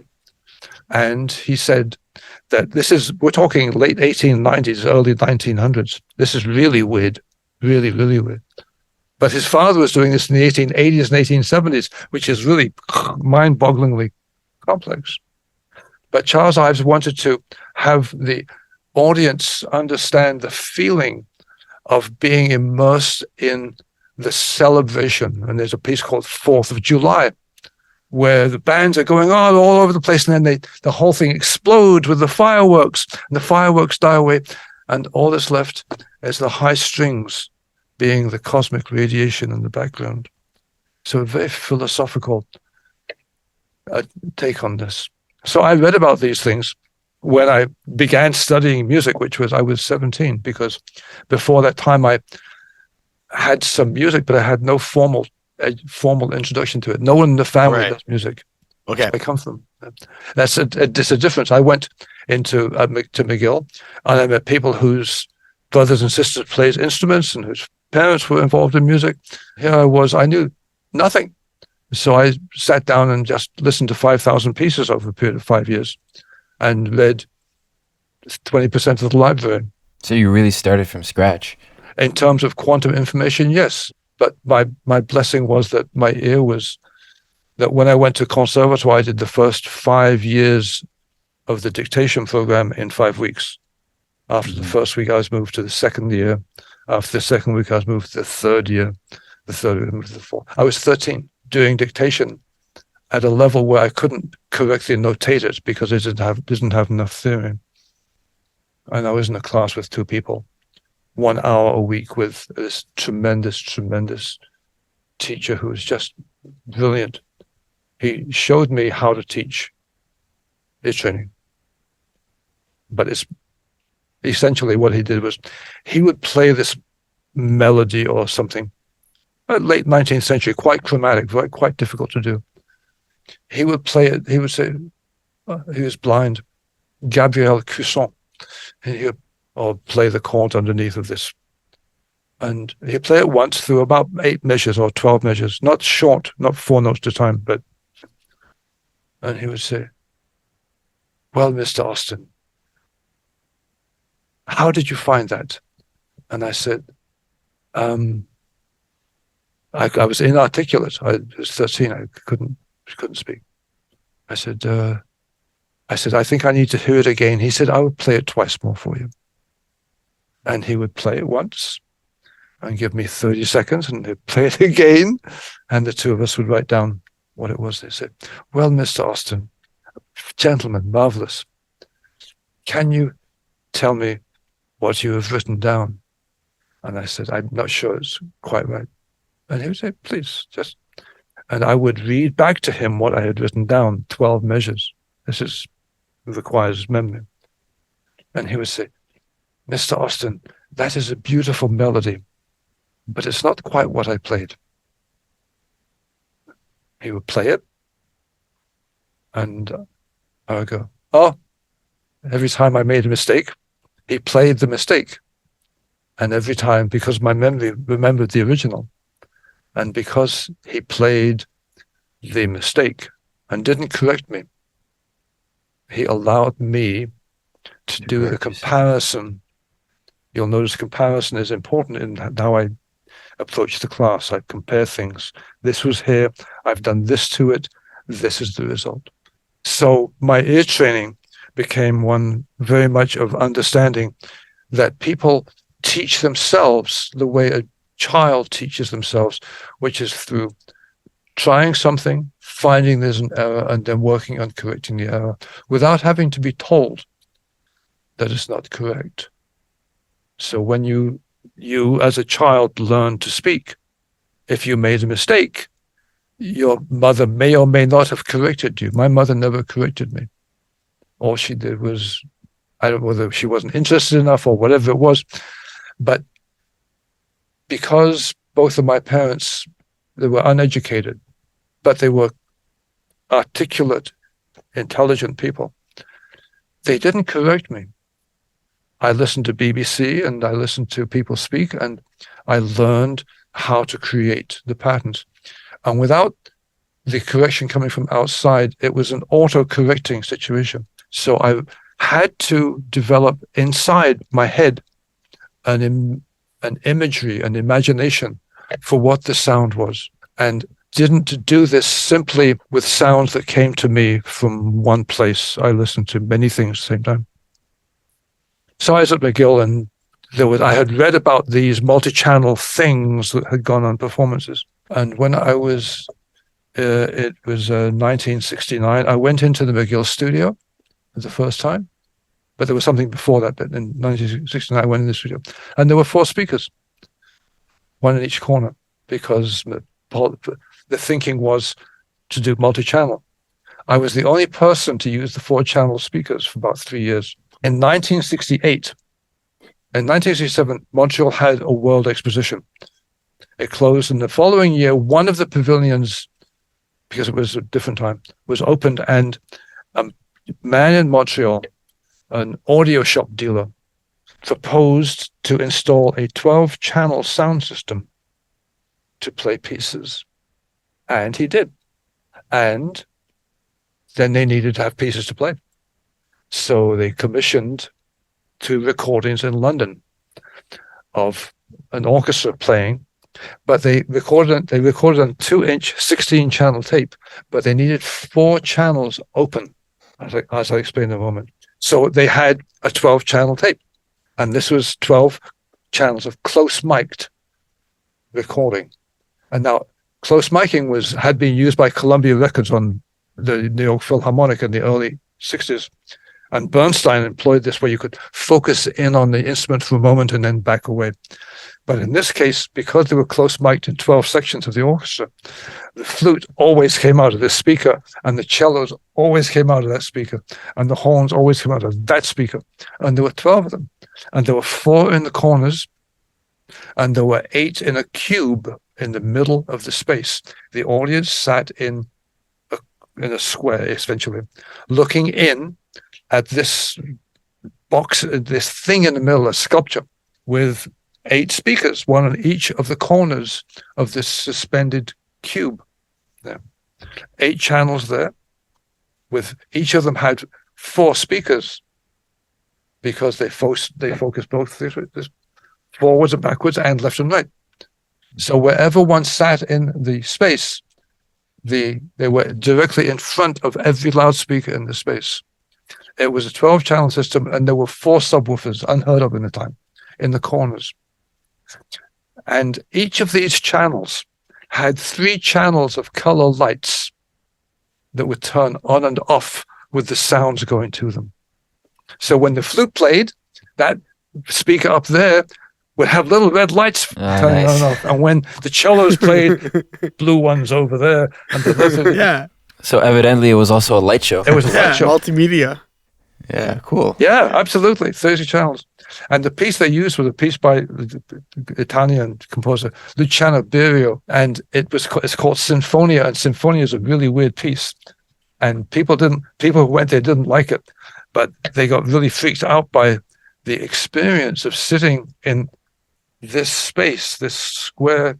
It only sat about 60 people, 15 on each side. It was not huge. It was quite compact, and it was acoustically dead. The guy who designed it, and they went to Paul Peterson, who was the director of the studio at McGill, and Paul, they asked him to program the lights. So he took the score and he did the programming, but he couldn't do it because he needed to have 2 people who would actually do the controls while he was doing all of the other technical stuff of this. And so he came to me. I was a 3rd-year student, and he came to me. He said, because he knew of my interest in sound and technology and stuff. He said to me, "Kevin, I have a job to do." And I said, "Oh, okay." And he said, "It'll be going on for 3 weeks." I said, "Oh, that's okay." And he said, "We start at 9 at night, and we go until 2 in the morning, 3 nights a week." I said, "That's okay." And he said, "You'll like it." So he invited the two of us, me and a student who was a year more advanced, who had no interest in technology, but he liked the music there. And we spent 5 hours a night, 3 times a week, for 3, maybe even 4 weeks, programming the lights in real time. And the way to program the lights in real time was we took the controller surfaces and we went out into the square, not in the control room in the back. We ran extra long cables between the control surfaces and the recording equipment on the tape. So we would sit there and we would do 20 minutes or 25 minutes of this piece, and to get the levels and adjust all that stuff. And we did this 15 hours a week in 12 channels. And I'd never sit in the same place twice. So I got to know this piece. I really know this piece well. It's like sitting in an orchestra. And my experience of this was that the sound was immersive is the wrong term, because the sense of being inside the sound was the sense that one has playing in an orchestra, where the sound comes from all around, except it was an idealized orchestra because there were 12 point sources there. But right. It did not sound idealized. It just sounded, given the technology of 1968, it was simply astounding that I was sitting there and I did not hear loudspeakers. All I heard was the piece, because the recording had been done really well. They used the Abbey Road studios. Oh, wow. Oh, man, that's so cool. There was money for this, and they recorded 16 channels. They got the London Philharmonic, or like one of the major London orchestras, to do it, and Berio conducted. And the Swingle Singers, you can look them up, were the voices, and they were on their own individual channels. So the 5 Swingle Singers were put on 5 independent speakers out of the 8 in the middle, and therefore when they had something. It was just continuous, like living inside this, like the Charles Ives band situation. Yeah. And in doing this, I realized I had no difficulty in listening to 7, 8, 9 things independently, simultaneously. So my hearing, I was ready for it as well. So my hearing kind of took a step forward. And when I went into the studio at McGill, I worked in 4 channels for 5 years. And it was in 1980 that the Concordia studio moved from being stereo. We built a second year studio, and we put in. I gave them my studio at home. I wasn't using it, so I gave it to the university, and they built it, and with some support, which was not easy to get because there weren't many people who had much interest in these weird sounds and these weird electronic people doing stuff like that. The audiovisual at Sir George Williams and Concordia were really helpful. Whenever I would go down and talk to them, they would love, looking back, I understand, they loved the ideas, the fact that I was prepared to move out of the simple box of stereo and away from the simple idea of putting up mics to record a band and mixing down to produce a stereo thing. Because my description of 5 channels is not based at all on the conceits of stereo. Stereo doesn't exist. Stereo only really works if you're dead between the speakers. At one point, we managed to find about a couple of $100 to buy 8 $200 speakers, which at that time was more than the annual budget for the studio. And we built this space in a small basement room with a sloping roof, but it was 8-channel, and there was an 8-channel half-inch recorder. And the students who went in there to do pieces, some of them were at sea. They couldn't handle this at all.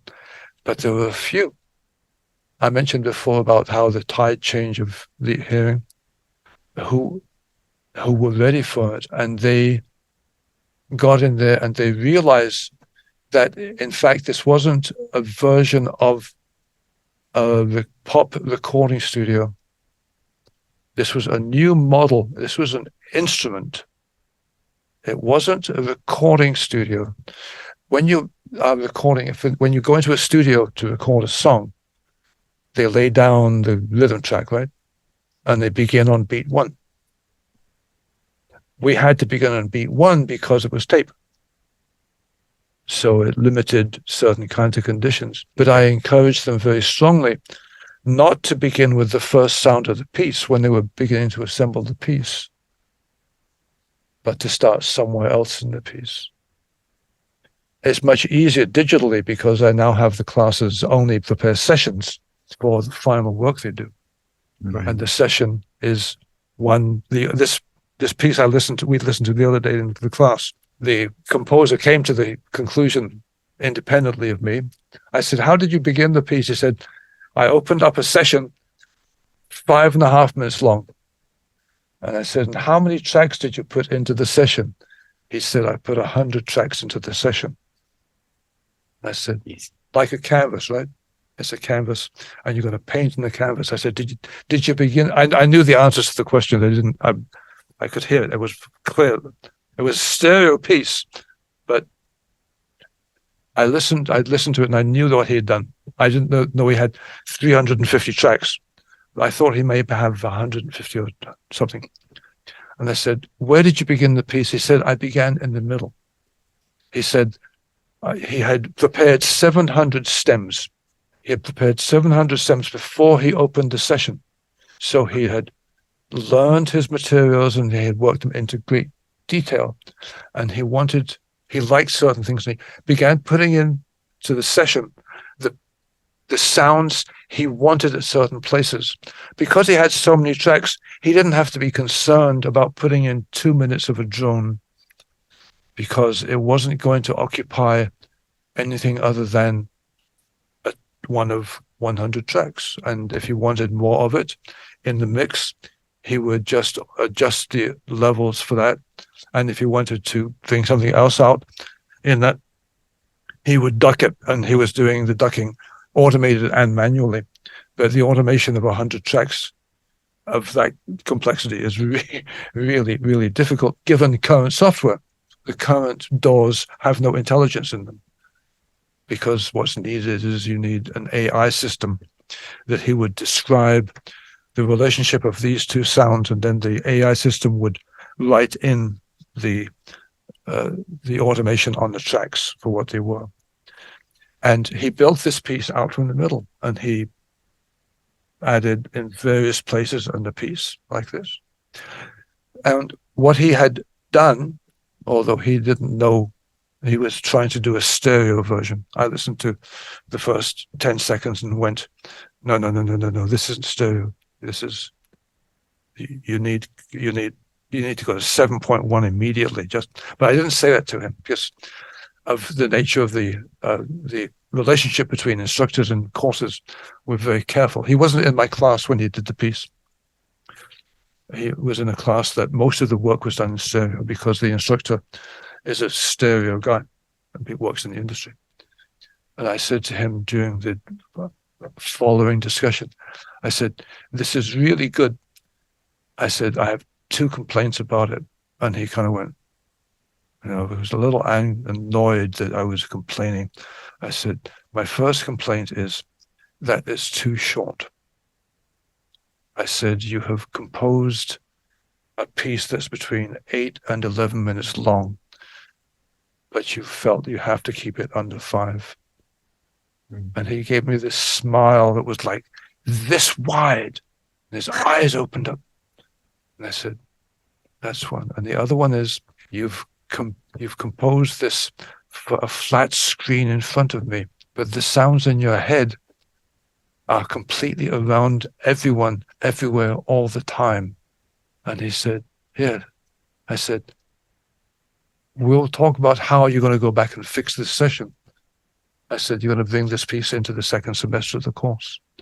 And the first thing we're going to do is remove all the reverb, as much reverb as possible from it. He put the reverb on because people like to have nice sound. and therefore they add reverb to stuff to make it sound nice. But it's not about sounding nice, it's about being precise. It's about having the ideas expressed cleanly and clearly. If you want the reverb, you add the reverb. But it's not just put on because that's what's done. And I asked him a question which I knew the answer to. I said, did you cut into any of the reverb on any of the signals? And he kind of sheepishly looked at me and said, well, yes, I did. I said, good move. And no one had said to him that cutting into reverb was a good move. Clearly, never heard that before. I said, because you've changed reverb from being a description of a space to being a spectral element of the sound. And the brain won't interpret that sound as being a sound with reverb on it. And therefore, you can use it as a new sound without having it associated with reflections from somewhere. Right. Kevin, I want to say thank you so much for everything you've told us. That's a gorgeous story, an amazing, absolutely amazing description of your history with multi-channel and how it applies to with your students. From there, I'm curious to know, is this how you see the future being? You see what I mean? I remember you saying the future is multi-channel, and now we have DAWs like Logic that have like Adobe Atmos integration and everything. Do you see this as the future? You have lots of questions there. In 1970, I started with Martin Gottfried. I started a group, a live electronic music improvisation ensemble called Meta Music. And Meta Music, the second year we existed, we bought 8 speakers, and the band only played in 8 channels. We put the speakers around the outside of the space, so everything was always spatialized. Your question about Atmos is an interesting one, because Atmos is a tectonic shift. It's because it's no longer about creating the finished object. Atmos is about putting metadata onto the stems. And in doing this, if you can play this soundtrack or this file into a 2-channel or a 3-channel or 5-channel or 7-channel, or you can go to Belfast and you can play it through their 64-channel 3-level system. And because the metadata is there correctly, it will play correctly in all of these systems without any interference, because it's no longer the master tape, so to speak, which is being worked towards. What's being worked towards is the session, and the session will define this flute as coming from the front left or the back right, or 15 degrees back from the front left. And if you have a movie theater with a 12.4.2.4 system, which gives you 12 speakers and 2 subwoofers and 4 speakers around at the top and 2 overhead, you can, as the composer of this, it's possible for you to decide that you want that flute to be overhead on your right. In places that have the 12.4.2.4 system, that'll be okay, because there'll be a speaker there. For those that only have 7 channels, they'll put it in channel 5. And for the stereo system, they'll put it on the right-hand side. What is happening is the change has been that the sound has not become the thing that's moved. What is moved is the intelligence of the object. And this is not part of the pop industry. And while the pop industry model of what recording is dominates, this idea of having metadata, artificial intelligence dominated systems will dominate what happens with loudspeakers in halls, but they're different functions. The people who are going to get into this first and are already there are the gamers. Because the gamers, do you have 4-channel headphones, by the way? I don't, but I think you know about them, right? I know about them for They sure. have 2 drivers front and back on each side. So 6-channel headphones would have front and back drivers and plus one above. And if you think about this for a moment, that means that the gamer can be warned about stuff which is up there because the sound is coming from above. Yeah. You might as well love that. And Absolutely. the Mario Brothers with their... Oh, that's my jam, though. That's my favorite type of game. They're lots of fun, but they're not the same thing. No, they're not. They call it virtual reality. I think it's a little early to... virtual, I agree with. Reality,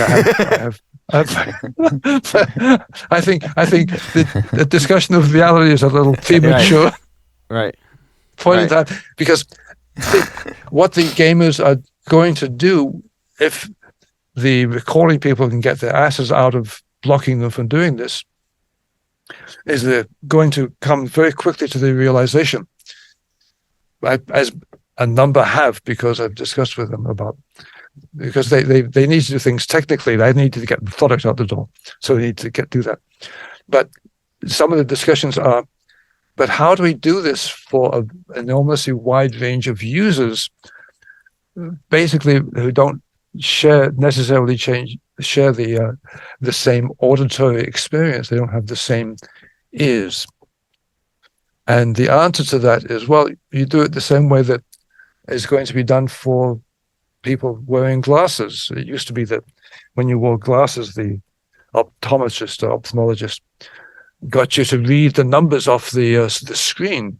And now they don't do that. They put this machine against your eye and it goes, and out comes the result, because it's measured the physiology of your eye. It doesn't need to have any indication what is going to happen, because it's simply, and that's in quotation marks, simply a metric of the physical nature of the eye. What is the metric of how people hear direction? That's not so simple. How do you hear sounds from above? You hear sounds from above because if you look at your ear, you have these ridges around there. The sound from above comes down, it hits the ridge, it bounces around the pinna of the ear and enters the ear canal. In the time it's bouncing around, it's become phase delayed from signals which are at the same level. And the brain detects that phase difference measured in microseconds. We're talking about the brain's ability, with its 1 billion neurons and 1 trillion synapses, to take sounds. This is how the brain works. That's how you know it's up there, is it gets bounced around the ear, and in the bouncing, it creates phase distortion and high frequency phase distortion. And the brain has learned that specific phase distortion means up there.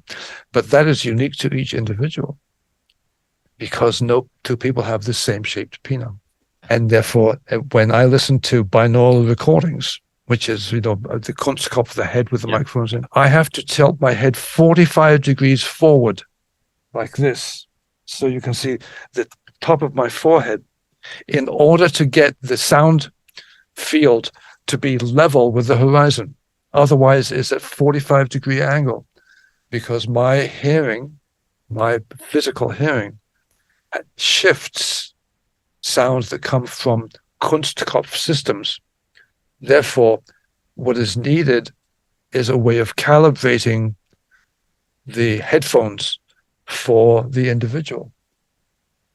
And that will be done, because that's really straightforward to do. That's just putting the little thing against the eye and measuring how the eye responds to that. It'll be done they'll just play a click, or a number of bursts of clicks, and the individual will adjust a knob somewhere or somehow to make sure that the sounds are coming in at 90 degrees across rather than at a 45-degree angle. And just that. And the system will remember whose profile that is. So it's not going to be about having multiple speakers. I'm answering your question. It's about designing a way of creating the wave front going into the person's ear to create that effect. And you've heard of wave field synthesis. Wave field synthesis is holographic sound. wave field synthesis doesn't reproduce the sound. It makes the waves, the sound waves within the space, to be the shape of what they would be if there were a ball that passed in front of your face. You can't hear it in the speaker because it's creating the waves. It's physically creating the waves in the space. Wave field synthesis. So it's not about the speakers. It's an entirely different way of creating sound. It's a hologram. And if you and Anthony were sitting facing each other at a distance of about 1 meter in such a system, if you had a sound that went from this side to the other side between the two of you, you would both point to it coming towards you, and you would both point it going between you and going away from you. It wouldn't be outside somewhere, because the wave, when the sound is directly between you, the sound waves that would reach your ear, because of the entire field being sound waves, those sound waves would be as if there were that object. But the sound waves are being produced by these tiny little loudspeakers. They're not speakers, they're piezoelectric drivers around the hall that's making the air vibrate as if it were there. So if someone walks behind you, the sound will pass behind you, because if you looked at the sound waves, the source is behind you, because the sounds are going to do that. So it's not how many speakers you're going to have. It's not multi-channel at all. It's holography. So the question is a good question. It's going to be the gamers who drive this, and there are hundreds of millions of them. And the gaming industry, as you know, because you have been involved, is interested, and it will just kind of come in. And there's the VR systems, the virtual reality systems that someone wrote an article I saw the other day about. So why hasn't Apple developed virtual reality goggles? There's a reason, and those who know Apple will know what the reason is. Amazon did, right? They did one. They did virtual, and where they've withdrawn it, and there were one or two other companies. They put them out, they tried them, and they withdrew them. And Apple doesn't do that. Apple didn't release a free version of the M1 chip. They made sure the M1 was right, and once the M1 was right, that's what they did. They don't test stuff on the public. Yeah. And so the reason there's no publicly available VR equipment from Apple is because there won't be until they get it right. If you read the history of the Apple computer, the Macintosh computer, you'll see that was Steve Jobs, right? Who was the boss. When he was asking for the iPhone, he gave the dimensions it should be. And they came up with one that worked just fine, except it was 2 millimeters wider than his specification. And he went into the lab to try it, and he tried it. And he said, "It's nice." And they threw it away. They were really pissed off because they'd done all this development on it. He says, "Too wide." And he wasn't going to settle for 2 millimeters Right. difference. And they had to go back and they had to shrink. And they had to redo the chips because the chips were the shape of the chip and the blah, blah, blah, all that stuff. And there's a book on him that's really interesting. And when the engineers came to him later, after all of this had become a raving success, they said they had, when I read an interview, one engineer said they learned more from redesigning for that 2 millimeters than they had learned in the development of the whole thing. And that redesigning to do that 2 millimeters less width meant that all the following generations were much better. He just insisted on that. And someone will come along with that strength and energy for the gaming, and they will bring AI into the gaming consoles, and there'll be Atmos type sounds which are recorded into the gaming consoles, not the ones that you currently have. That's my view. I could be completely wrong. I have no idea. No, but it's an interesting view nonetheless. And we have a traditional question on this podcast that I want to ask you. And the answer here can be as simple as one word or monologue, whatever you deem fit. We ask this just because we like to see what each guest answers from all their different backgrounds. The question we ask is, what is your advice for people who want to get into the space of sound? So I've been working with people for more than 40 years who have come to me and they want to do sound. And I can't talk about individuals, but I can't talk about a mass because it doesn't work that way. The individual who wants to do sound falls into one of two or three broad categories. There are those who want to do the sound. There are those who want to talk about what they do. And there are those who want to talk about it. And in universities, we have 3 departments that do those things. We have communication studies where they talk about it. We have electroacoustics where we do it, we don't talk about it. And we have the visual arts where they teach multimedia, where they do it and they talk about it. And each of these 3 suit different people's needs and interests. And the person who comes to me and says, I get a buzz from sound, I say to them, oh, what does that mean? And they say, well, I listen to this band and I like the drummer and I blah, blah, blah, blah. And I go, oh, maybe you should, do you do any of the other, oh yeah, I do drawing and painting and you should apply for studio arts, the mixed media portion of the Faculty of Fine Arts. Or the guy who came to me and he said, I like this synthesizer because the sine tone is more. I said, you'll love this program. And I will talk about my former colleague, Daniel Feist, who taught in communication studies for many years. And they wanted to talk about music. They wanted to talk about things in the society and its relationships to society and what it means and stuff. So when people come to me, that's kind of the first triage I do and what it is. And then the people who want to do communication studies, I put them into that direction. And those with visual arts and sound art interests, I put them into the Faculty of Fine Arts. And then they come and they ask a question. I say, so do you write songs? They say, oh yeah, I really want to do this because I'm a songwriter and I want to produce my band and my song. I said, good.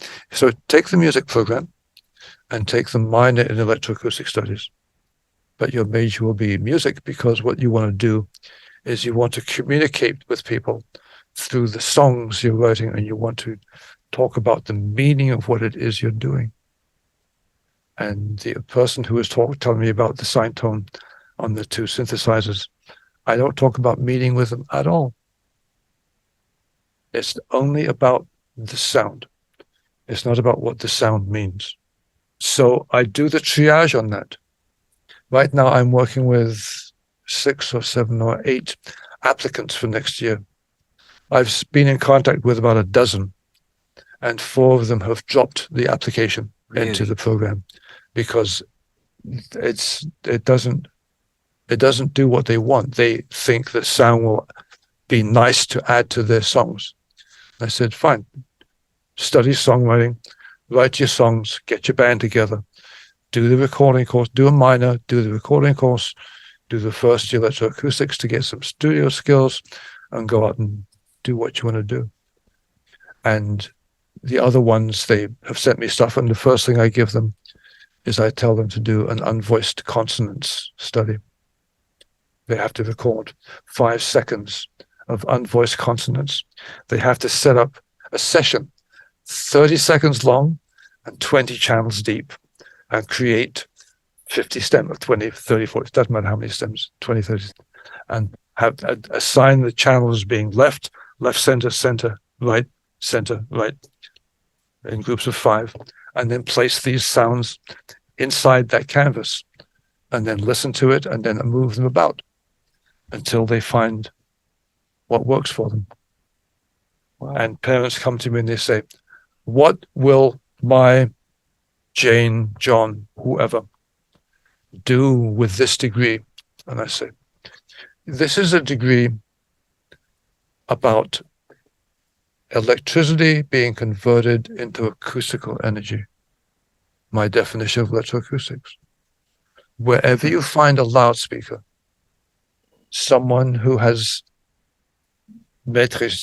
mastered the electroacoustic art will find energy, enjoyment, life, and will find a place, whether they're designing hearing aids, whether they're hanging loudspeakers in a hospital because the emergency room is, the articulation of it is not very clear, whether they're going up the CN Tower to replace repeaters in the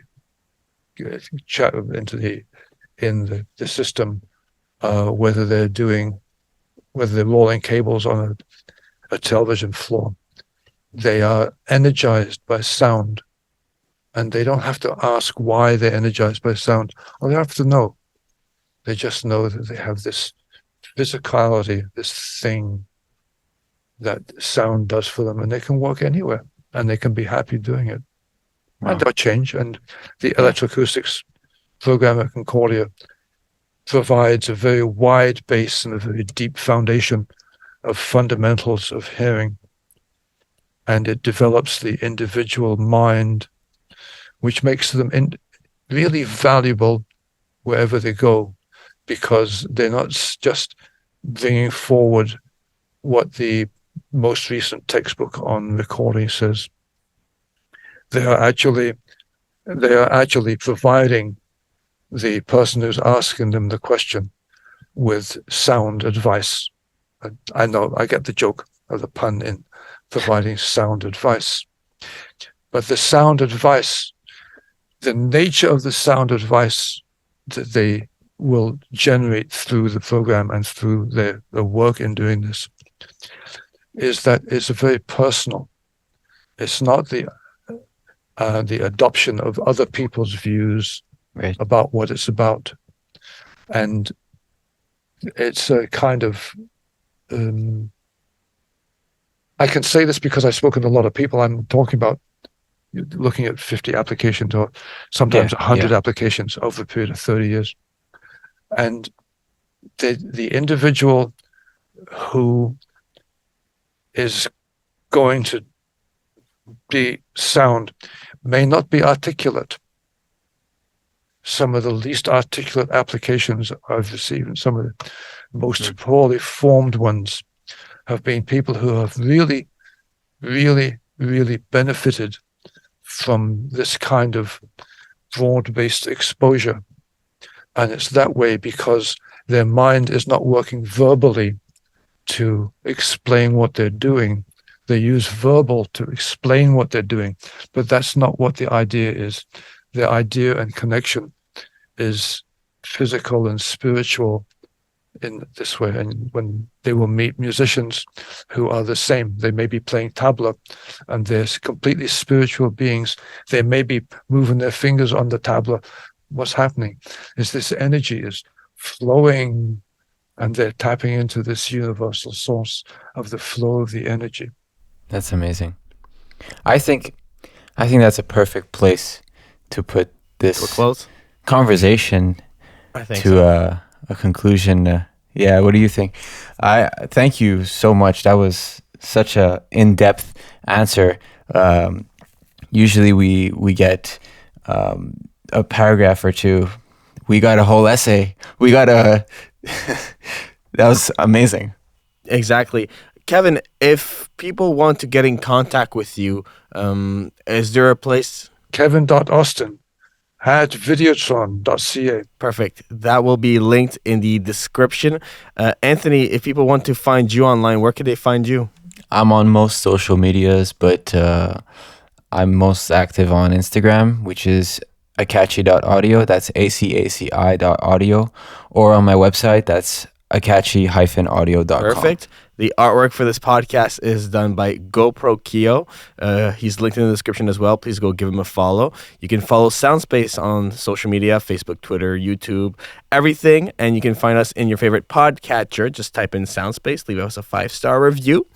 And I'm at Jaian Music on social media, and jaianmusic.com is my website. Thank you so much once again, Kevin. It's been a pleasure. It's been an honor. Yeah, this is surreal. This is surreal to me. This is, yeah. So we'll meet again next Sunday at 8:00. Let's do a part 2, Yep. part 3, Round 2. Let's do a trilogy, Lord of the Rings kind of thing. Yes. Thank you so much. So for myself, Kevin and Anthony, this has been another episode of Soundspace. Bye, everyone. Bye, Cheers. everyone.